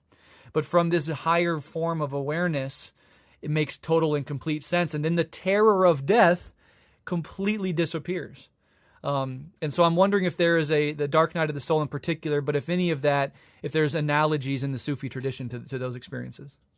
Yeah, I mean, I loved how you said die before you die, and then we don't die. I mean, this is really interesting because so my PhD supervisor, Professor Mina Sharifi Funk she's in Waterloo, Ontario, and that's where I did my PhD, and she was studying with a Sufi teacher in Damascus, Syria, and was doing a master's in Arabic literature there. And this Professor Asad Ali is his name, well-known professor, teacher, but also Sufi master and poet, really profound poet. And so she was studying with him, and at the beginning of her time with him, he said, what is your question? Your fundamental question? Why are you here? And she said, I want to learn how to die before I die. And so she waited for a response, and weeks went by attending classes, and weeks go by. And finally, there's a bit of a student gathering after class, and he walked up to her and said, "We don't die. Goodbye." And walked away. So that made me think of that, and I think there is, it's, I'm also thinking of Ram Dass, an American Hindu teacher, formerly Richard Alpert, a psychology professor, really wonderful dude who's written some great stuff. But he talked about the fact that our consciousness is almost like these different channels. And so you've got the channel of the body, you've got the channel of the mind, and he's talking about them like television channels. And he said, those are what shut off when you die. And he said, and if you haven't encountered the channel of the soul, these other channels that are available to consciousness, it's going to be terrifying because it's going to appear like total annihilation. And from the perspective of the body and the mind, that is precisely what is happening. But if you are able to tune in to the level of, we might say, the soul or one's deeper reality, you can really watch the whole process unfold with a lot more equanimity, because you are seeing something, or you are now in touch with something that does not die. So, absolutely, and it's not just a mental process; it's a physiological process. There are energetics in the body that sort of get stirred up, and that are kind of unleashed when this filtering cap of the ego is removed or blown off, as it were. And people experience this process very differently. There's sudden awakenings. There's very gradual awakenings where it's not so much fireworks and extreme terror, right? I think some people can even get in over their heads, so that the most often sort of cited experience in Buddhism is like somebody who has, been meditating for 15 minutes a day for a year or two, and then they decide it's time for a retreat, and they go on like an intensive 10-day or, 3-week or, heaven forbid, 1-month retreat where you're meditating 16, 18 hours a day. And they're just in the deep end too quickly. And so this whole process that for somebody else could take years to play out in a gradual way is sort of condensed into a really roller coaster, exhilarating but terrifying ride. And it can honestly sometimes, be too much for people and overwhelm them. But one thing that I've noticed in my experience, and that seems to be true of this process, but maybe not for everybody because these experiences are so unique to the individual, is that as I've gotten deeper and deeper in my practice over many, many, many years, I've had to go deeper and deeper into my core fears, my core traumas. In Buddhism, this is talked about as burning off karma, right? Yeah. And I've had to. This is not a path of lollipops and rainbows. It's not easy. It's going to make you face every terror, every repressed thing. In some sense, and talking about it in psychoanalytic terms, you're going through your subconscious and you're making it conscious. And that process, what is the subconscious but instincts and repressed emotions and hidden traumas? And if you want to develop to the full being, you have to walk through that hell, and you're going to have to face these things are going to be bubbling up within you. And that takes a lot of like courage and resilience to walk through. It's not for the faint of heart. And so I never want to give the impression that it's all bliss and good feelings. It is the most challenging thing you'll ever do. And it results in the death before you die sort of process. And that's not just a metaphor. That's the real visceral feeling that one experiences when they really go down this road. So I think that should also be, noted if anybody's interested in diving into this. Yeah, and I'll say just something about what Rumi says on this, and then maybe say something too about the Sufi path more generally. But he describes God in all of this beautiful language as the beloved, but he also says the beloved is a blood drinker, a slayer who slaughters those whom he loves. He described God like a surgeon operating on you without anesthetic. Right, so he's the most dangerous friend. He's irresistible, but he's incredibly dangerous because and he says love is full of it's not just the rose, it's the thorns. It's full of a lot of suffering and trial, and I think when we look at something like the Sufi path, what's interesting, and I think you're pointing to this as well, in these traditional systems, there's always a sense of wanting to, and this is partly what tradition is for, is to kind of build a container that helps you navigate difficult or extreme or weird experiences. And so, in Rumi's, the Sufi order that would eventually form, called the Mevlevi Sufi order, there's a lot of emphasis on community, on art, on shared learning, but also on service. And so there is 1,000 days where the new dervish in the order is assigned to basically do cleaning and food prep in the Sufi lodge. So they are cleaning bathrooms, they are changing sheets on beds, they're probably like a line cook, and they do that for 1,000 days before they start getting into the spiritual practice. And really what that is partly meant to do is, one, help get over yourself, get an orientation of service and of being used to others and consideration and awareness of others. It embeds you within a community. so that when you do start engaging spiritual practice and you are maybe having whether blissful experiences or negative experiences, you're not going to get too attached to those or interpret them in an egoic way, but you can really kind of integrate those a little bit easier. So I think it's an important point that any kind of self-development, self-exploration, you will face experiences of darkness or instability. And yeah, mental health can be an issue, if you're not careful. And this is, I think, partly why these traditions have developed of, communal practice or working with a teacher. Even in certain Sufi masters who are seen as being very advanced can actually hide a student's own realization from them, from their own self. They somehow find a way to allow the student to progress, but they kind of hide where they're really at until they can see that they're ready to integrate some of those experiences. And so, yeah, that makes me think of, negotiating the challenges of the path. That's partly what these traditions and communities are for. And another way to put it is you need to be grounded. There's real value in developing like a healthy, grounded sense of place in the world with good relationships as best you can with whether it's family or friends or, you need that because, yeah, some of these experiences can be pretty far out or disturbing. And, you want to be able to integrate them as you go on. Absolutely. And I live in Nebraska. There's not a lot of those communities and teachers. And I was sort of naive and even perhaps arrogant in the early days. And I kind of lone wolfed it in a lot of ways. And I suffered dearly for that. And to be in the midst of that form of suffering and not to have a teacher or a community or even a real tradition to be embedded in and held within, it can make those difficult parts all the more difficult and disorienting. So, yeah, highly encourage people who set out on these paths to, embed yourself in those traditions. Don't make the mistake of cherry picking from all these different traditions or to make it seem like you can do it all by yourself. Every tradition emphasizes community and teachers and a single path for a reason. We can learn from other paths. I love engaging with Sufism and Hinduism and these other paths and learning from them and integrating what I can from them. But at the end of the day, I like sticking to my path of Zen Buddhism as the main orientation that I personally take, because I think there is also a danger in trying to walk too many paths or pull from different things, or the perennial mistake of turning away from any tradition whatsoever and thinking you can kind of go it alone. I think there's lots of dangers on those paths. So. Well, there's a nice Sufi story about this, and it basically says something like we're like exiled on this island, and the spiritual teachings are like boat making, and so there are people who've preserved the knowledge of boat making, and you build a boat, you get in the boat, and then you go to the other shore where you come from. Now, and at times people think, oh, this boat making is superstitious, and there's no need to leave the island, and that kind of thing, and you can think of these sort of anti-spiritual approaches, whatever you want to call them.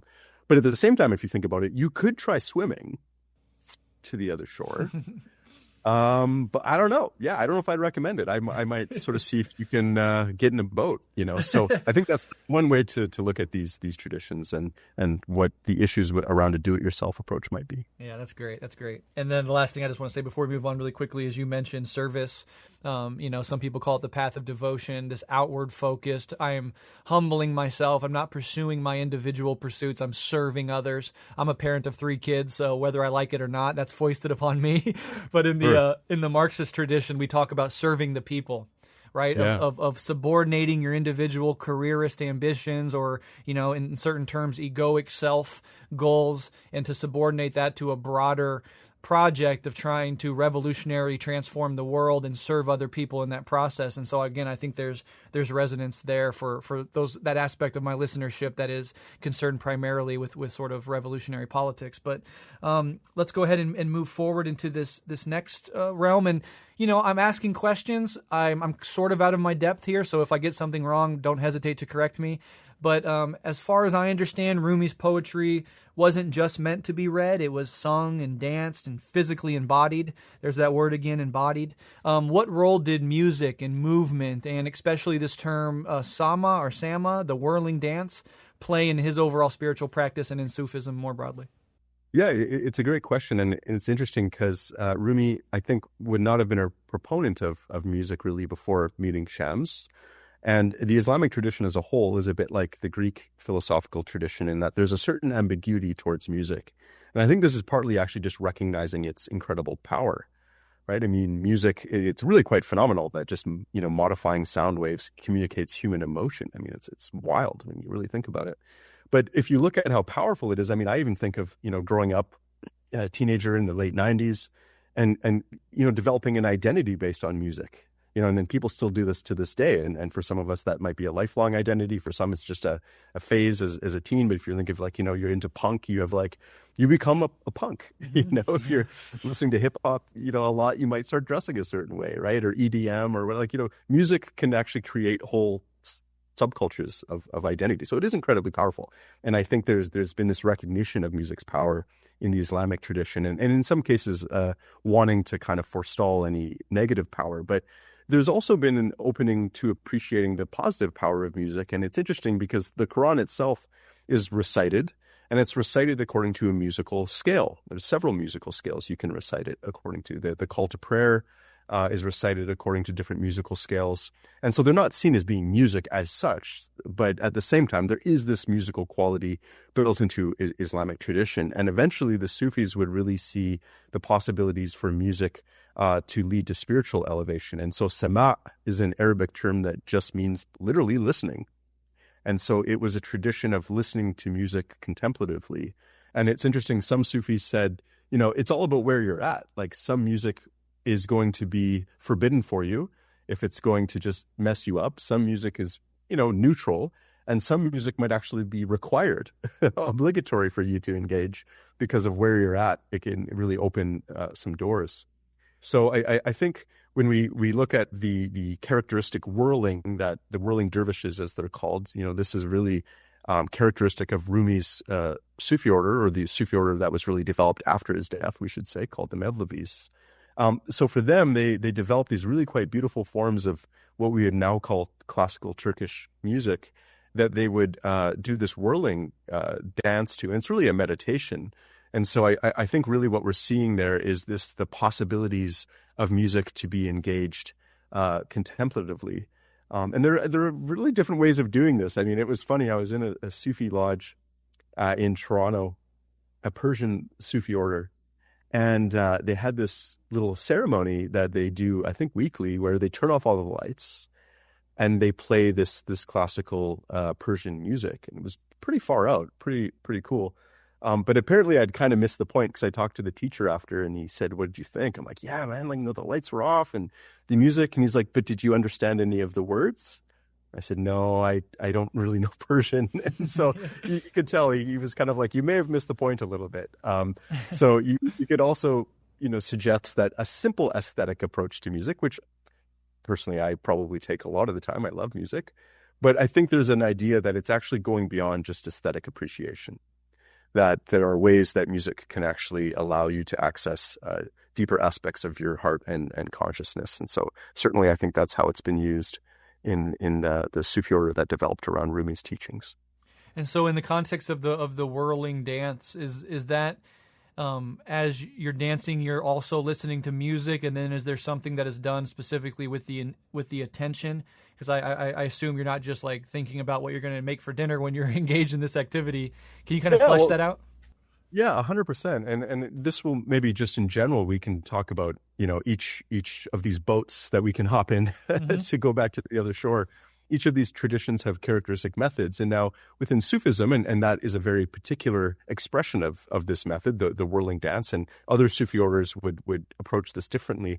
But it's all meant to do one thing. And really the Quran says this, it commands this daily prayer. And then it says, but dhikrullah is akbar. And dhikrullah means the remembrance of God, the remembrance of source, the existential orientation towards the real is the whole point of everything. And many Muslim scholars have said this, the whole point of the Quran and the law and the ritual and the practice is nothing but the remembrance of God. So dhikrullah is the main Sufi practice. And the way that the characteristic method of the Sufi path is to do this through the 99 names.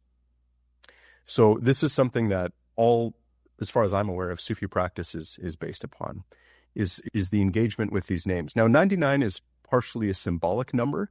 The Quran actually has more than 99 names for God, and Sufis would say that the names of God are infinite. And then ultimately, everything in the cosmos is a trace of a name of God. But there are lists of 99, and Sufis do use them, and each name, kind of like a mantra, is thought to have a particular energy or power. So you can certainly use like the universal names like Allah, which is a name that is thought to encompass all the other 99 names. So it's a name of totality. There's also the name of essence, which is Hu.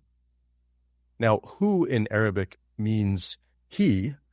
And so the Quran will actually say there is no God but he. La ilaha illa huwa. And so Sufis have taken on that as a name of essence. One Sufi philosopher said, when you say he, you mean somebody who isn't there. If somebody's there, you say you. But if they're not there, if they're absent, you say, well, he said. So he said, who is the name of the essence that is forever sought, but on some level never found. So that would be one name that Sufis work with. And then also, different names have maybe like healing, if one needs healing energy, if one is dealing with certain aspects of the ego, different names can be helpful depending on what you're dealing with. So there are names of forgiveness, names of expansion, names of contraction. Even one of God's names is like the destroyer, or the one who brings death. And I asked a Sufi teacher one time, why would I want to sit around chanting the destroyer or the one who brings death? Like, what would be the spiritual purpose of that? And they said, well, if there are certain patterns in your life, negative patterns that it seems like you really, really have a hard time shaking, what happens is that needs to be destroyed. And so you can use that energy of destruction, death, finality to apply that to a persistent negative pattern in your life. So different names have different purposes, and some are thought best used under the guidance of a teacher and with the recommendation of a teacher. Other names are seen as being very accessible and anybody can use, and you can use them lots. So even like, as I mentioned before, La ilaha illallah, which is there's no God but God, the Sufi interpretation of that is the ego is an illusion and only God is real, or there's only one reality. So repeating that, over and over helps orient oneself to the real and away from the illusion of the ego. So if we're talking about whether it's the whirling meditation, if we're talking about really any Sufi practice, it's all oriented towards dhikr, or sometimes that's pronounced zikr, and that is the remembrance of God, the remembrance of the real. Beautiful. Absolutely. Yeah, I mean, I guess the goddess Kali in the Hindu tradition also has those connotations of death, time, and the destroyer of illusion. And she has to come into your life when, there are these patterns of behavior that are holding you back, and there's a sort of ruthlessness. And in all of these traditions, there is that undercurrent of ruthlessness and destruction and annihilation that takes place throughout these processes. And I recently just was able to kick a really long-term habit of mine, a bad behavioral pattern I got into as a teenager as a way to cope. It's basically, I can be honest, it's cannabis use, as a late teen, just the suffering, mental health issues, my own personal tragedies and stuff, and just the harshness of life. It became a safety blanket for me and something I relied on to modulate my mood and to uplift me and to de-stress and to tune out. And that stuck with me. It's very sticky. It sticks with you for a long time. And now I'm entering my 36th year on this planet, and I figured that I had cultivated this resilience within me through my meditation practice and other practices that I've engaged in, and that it was acting now as a hindrance on my ability to move forward and develop, and so it needed to be destroyed. And it took a year of tapering down and kind of oscillating back and forth of am I really ready? Can I really go without it?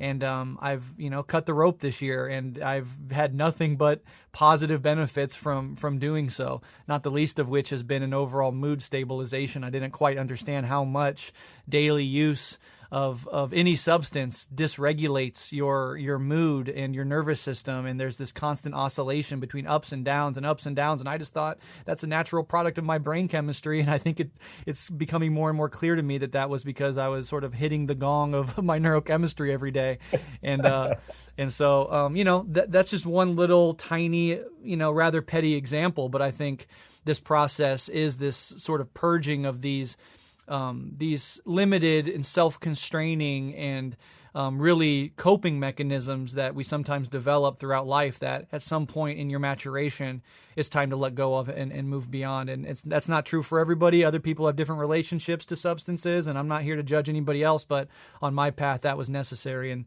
I had to sort of summon the goddess Kali to get past that. I think.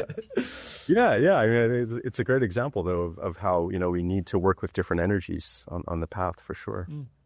Well, the next question I have, I might also be betraying some of my ignorance, so again, don't hesitate to correct me, but I think that it's fair to say that Rumi's magnum opus was the Masnavi, and is sometimes, if I'm right, referred to as the Persian Quran because of its depth and its scope. So what makes that work so unique, and how does his storytelling sort of function as a vehicle for transmitting this mystical wisdom? Yeah, I mean, it's and it is called the Persian Quran, and it's seen as being a very special book, and I've shared a few quotes from it throughout our discussion, and hopefully your listeners can through some of those appreciate why it is such a profound book, or at least start to. And so it's really an epic poem, about 25,000 verses, and really, one of the ways I think about it. It's a little bit like jazz improvisation. Like I think of, I'm somebody who has gained something of an appreciation of jazz. I'm still, very much, I wouldn't call myself by any sense an expert connoisseur, but I've really come to appreciate hearing some of Miles Davis playing the trumpet. And there's something about it that is totally free and yet somehow nails structure at the same time. It's almost like dancing over structure playfully, but somehow also nailing it. And there's something really cool about that. Like you feel like there are no rules, and yet he's satisfying every rule by, I don't even quite have the words for it, but it's very, very cool.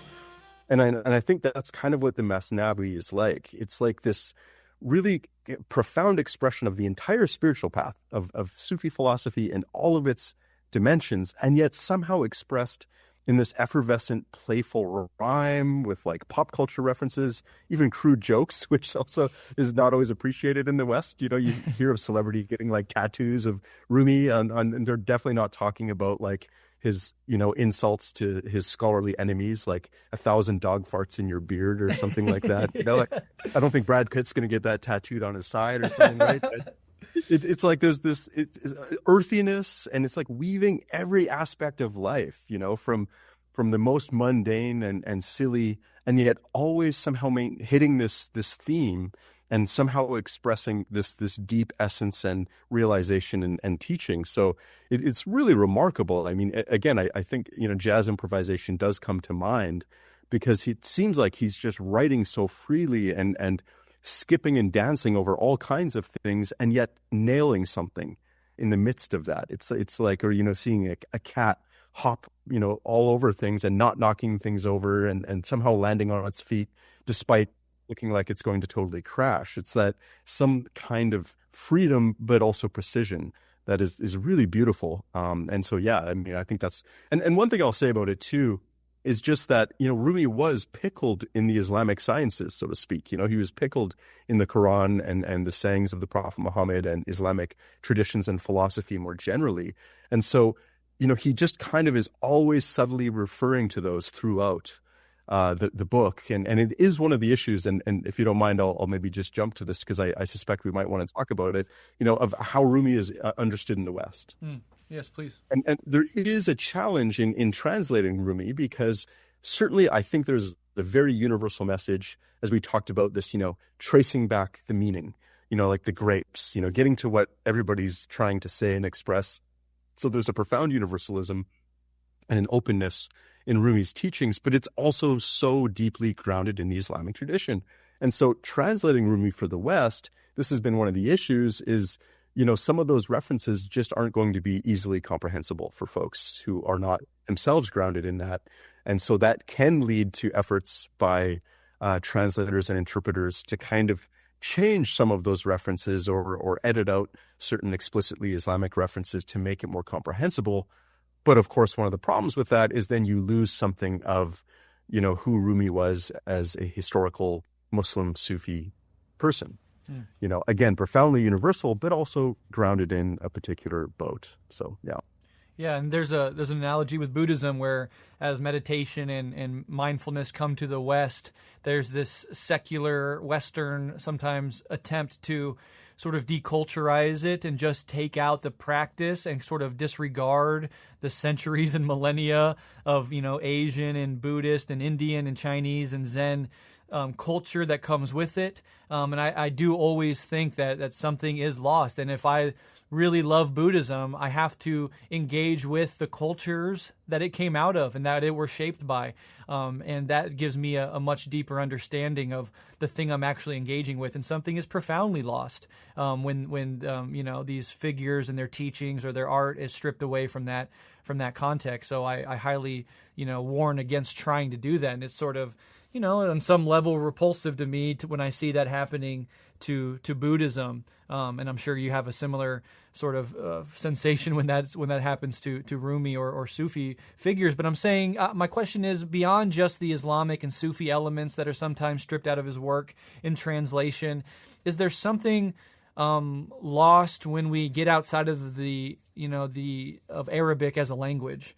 Because there are some languages, and I know this with like German, for example, German philosophy, that the language itself is so intricately connected with what is produced within it that it is hard and something might be lost when we shift over to another language world, as it were. So I'm wondering if you have any thoughts on that, or if there are some translators that are just really, really, really good at doing that. Yeah, I think it is a perpetual issue. And I've done some translation work myself from Arabic with this book that I've just written on Sufi philosophy. And it is really, really challenging. It's an exquisite challenge. How do you capture meaning or capture spirit, but also have some integrity with the form? And so translation, especially translating poetry, is very, very difficult. And this has been a big problem actually with the Quran being an Arabic text, and it actually frequently refers to itself as an Arabic text. It's a very self-referential text. It talks about itself a lot. It will say, this is an Arabic revelation. This is the Arabic Quran. And so knowing Arabic is really important to understand it. And just to give you an example of what can be lost in translation is, there's this word that shows up a lot in the Quran, kufr or kafir, and it's translated as like unbeliever, non-believer, infidel, something like this. But what's so interesting is the Quran actually frequently pairs these words associated with kufr with shukr, and shukr means gratitude, thankfulness. And so in many cases, kufr actually means ingratitude. And if you look at the linguistic root of the word, it means to cover up or hide a good that has been done. And so what's interesting is you could also read the Quran in a lot of cases, not talking about belief and unbelief, but talking about gratitude and ingratitude. And I also think of, it was cool. I was on a Sufi center. It was in upstate New York. I think they moved, but they were in an old Shaker village in upstate New York, a really beautiful place. And there was this elderly woman who was living there. And I met with her after dinner, and she was in like the library, I think, at the center. And she said to me something like, happiness is a synonym for gratitude.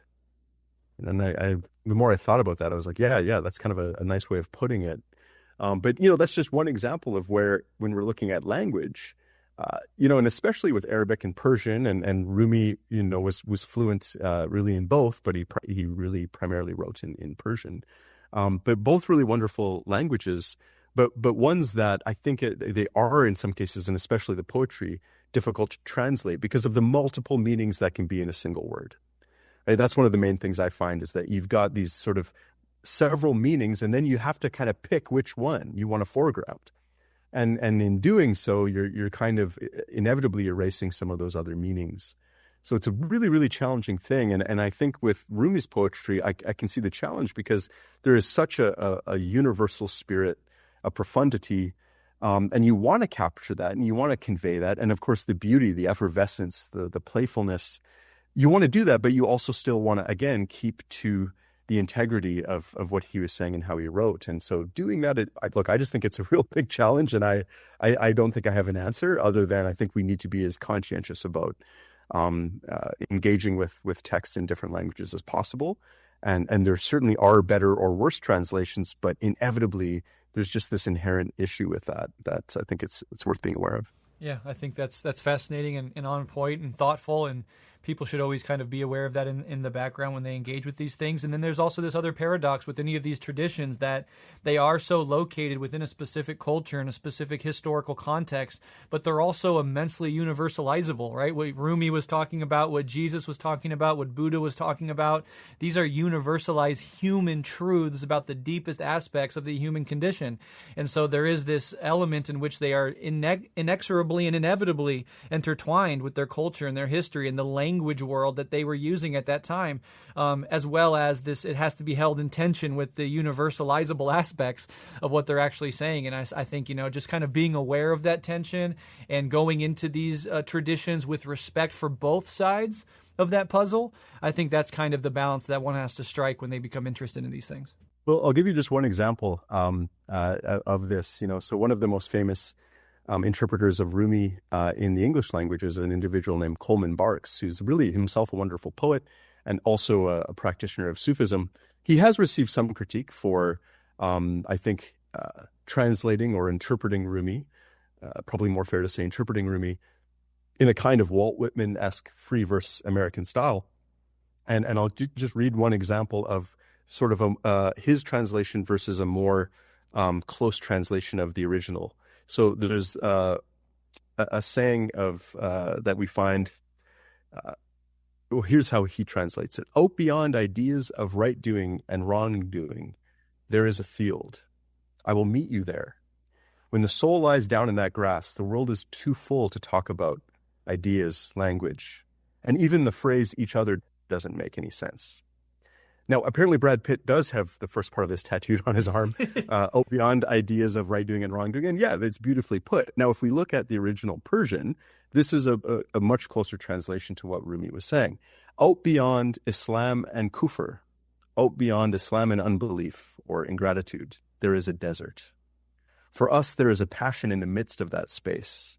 The knower who reaches there will bow in prayer, for there is neither Islam nor unbelief nor anywhere in that place. So it's interesting. I mean, I think Barks is capturing something of the spirit of what's being said, but also, of course, we're losing a lot, and we're also losing some of Rumi's context, speaking about Islam and unbelief and bowing in prayer.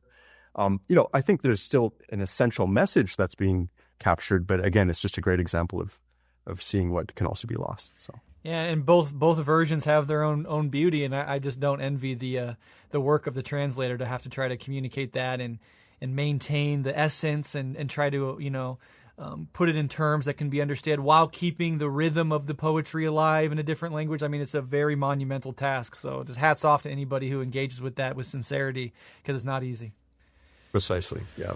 Well, Rory, we're at 2 hours here. This has been an absolutely fascinating conversation. I knew when I listened to you on another podcast that you would fit in perfectly with this one and that we would have an amazing conversation, and I was not disappointed. You have a wonderful way of articulating these things and making them accessible to people who might not know much even about the Islamic tradition or certainly about Sufism, etc. So I'm just really blown away by your ability to communicate so effectively, and I really feel a kindred spirit between you and I. And so I would love to have you back on, maybe to discuss your book, Dissolving into Being, or anything else in any realm at all that you want to talk about. Open invite to come back on, and I mean that. But for listeners who feel drawn to Rumi's words but don't have a background in Sufism or mysticism, or would just like to begin to explore all of these things, do you have any recommendations that they could start with? And also, where can listeners find you and your work online? Yeah, well, thank you, first of all, for the very kind words, and I really appreciate your generosity of spirit and also sharpness of mind. So I think that's really facilitated a wonderful conversation. I'm very open to having more. So thank you again for the invitation and for your work and what you're offering through this. So when it comes to if listeners want to dive into this question of, Sufism or Rumi's work in particular, there are some books that I will recommend.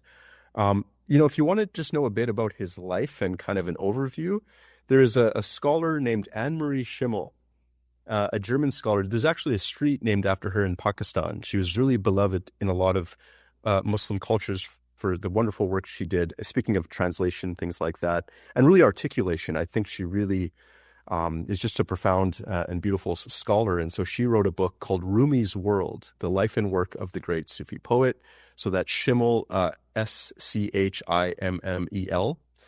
So that's a wonderful place to start if you want to know a bit more about Rumi's life and his work.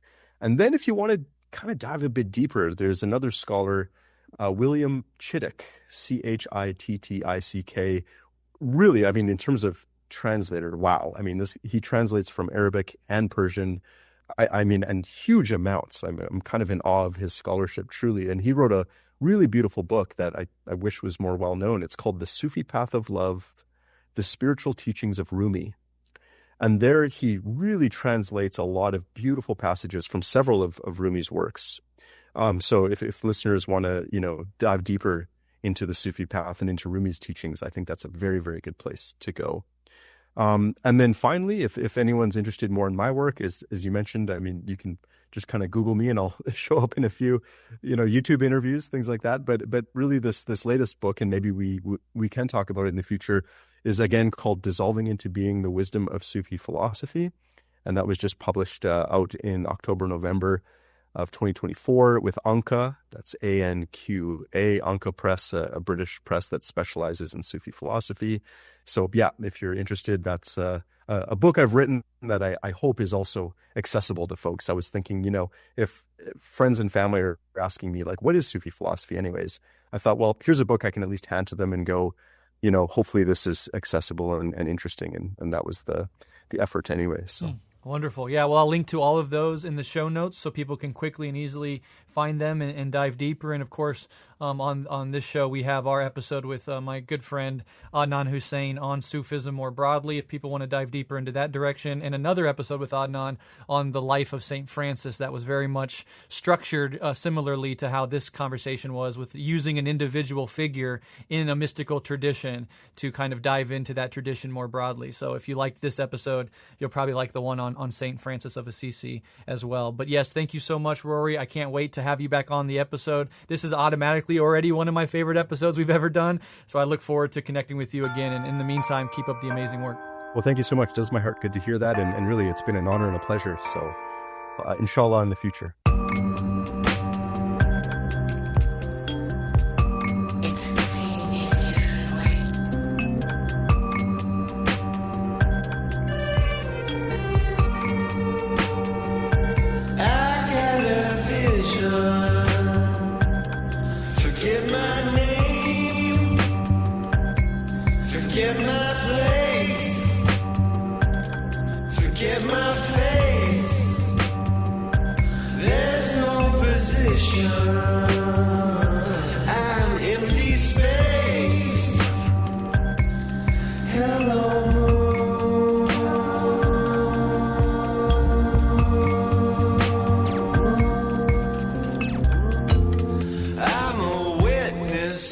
Collecting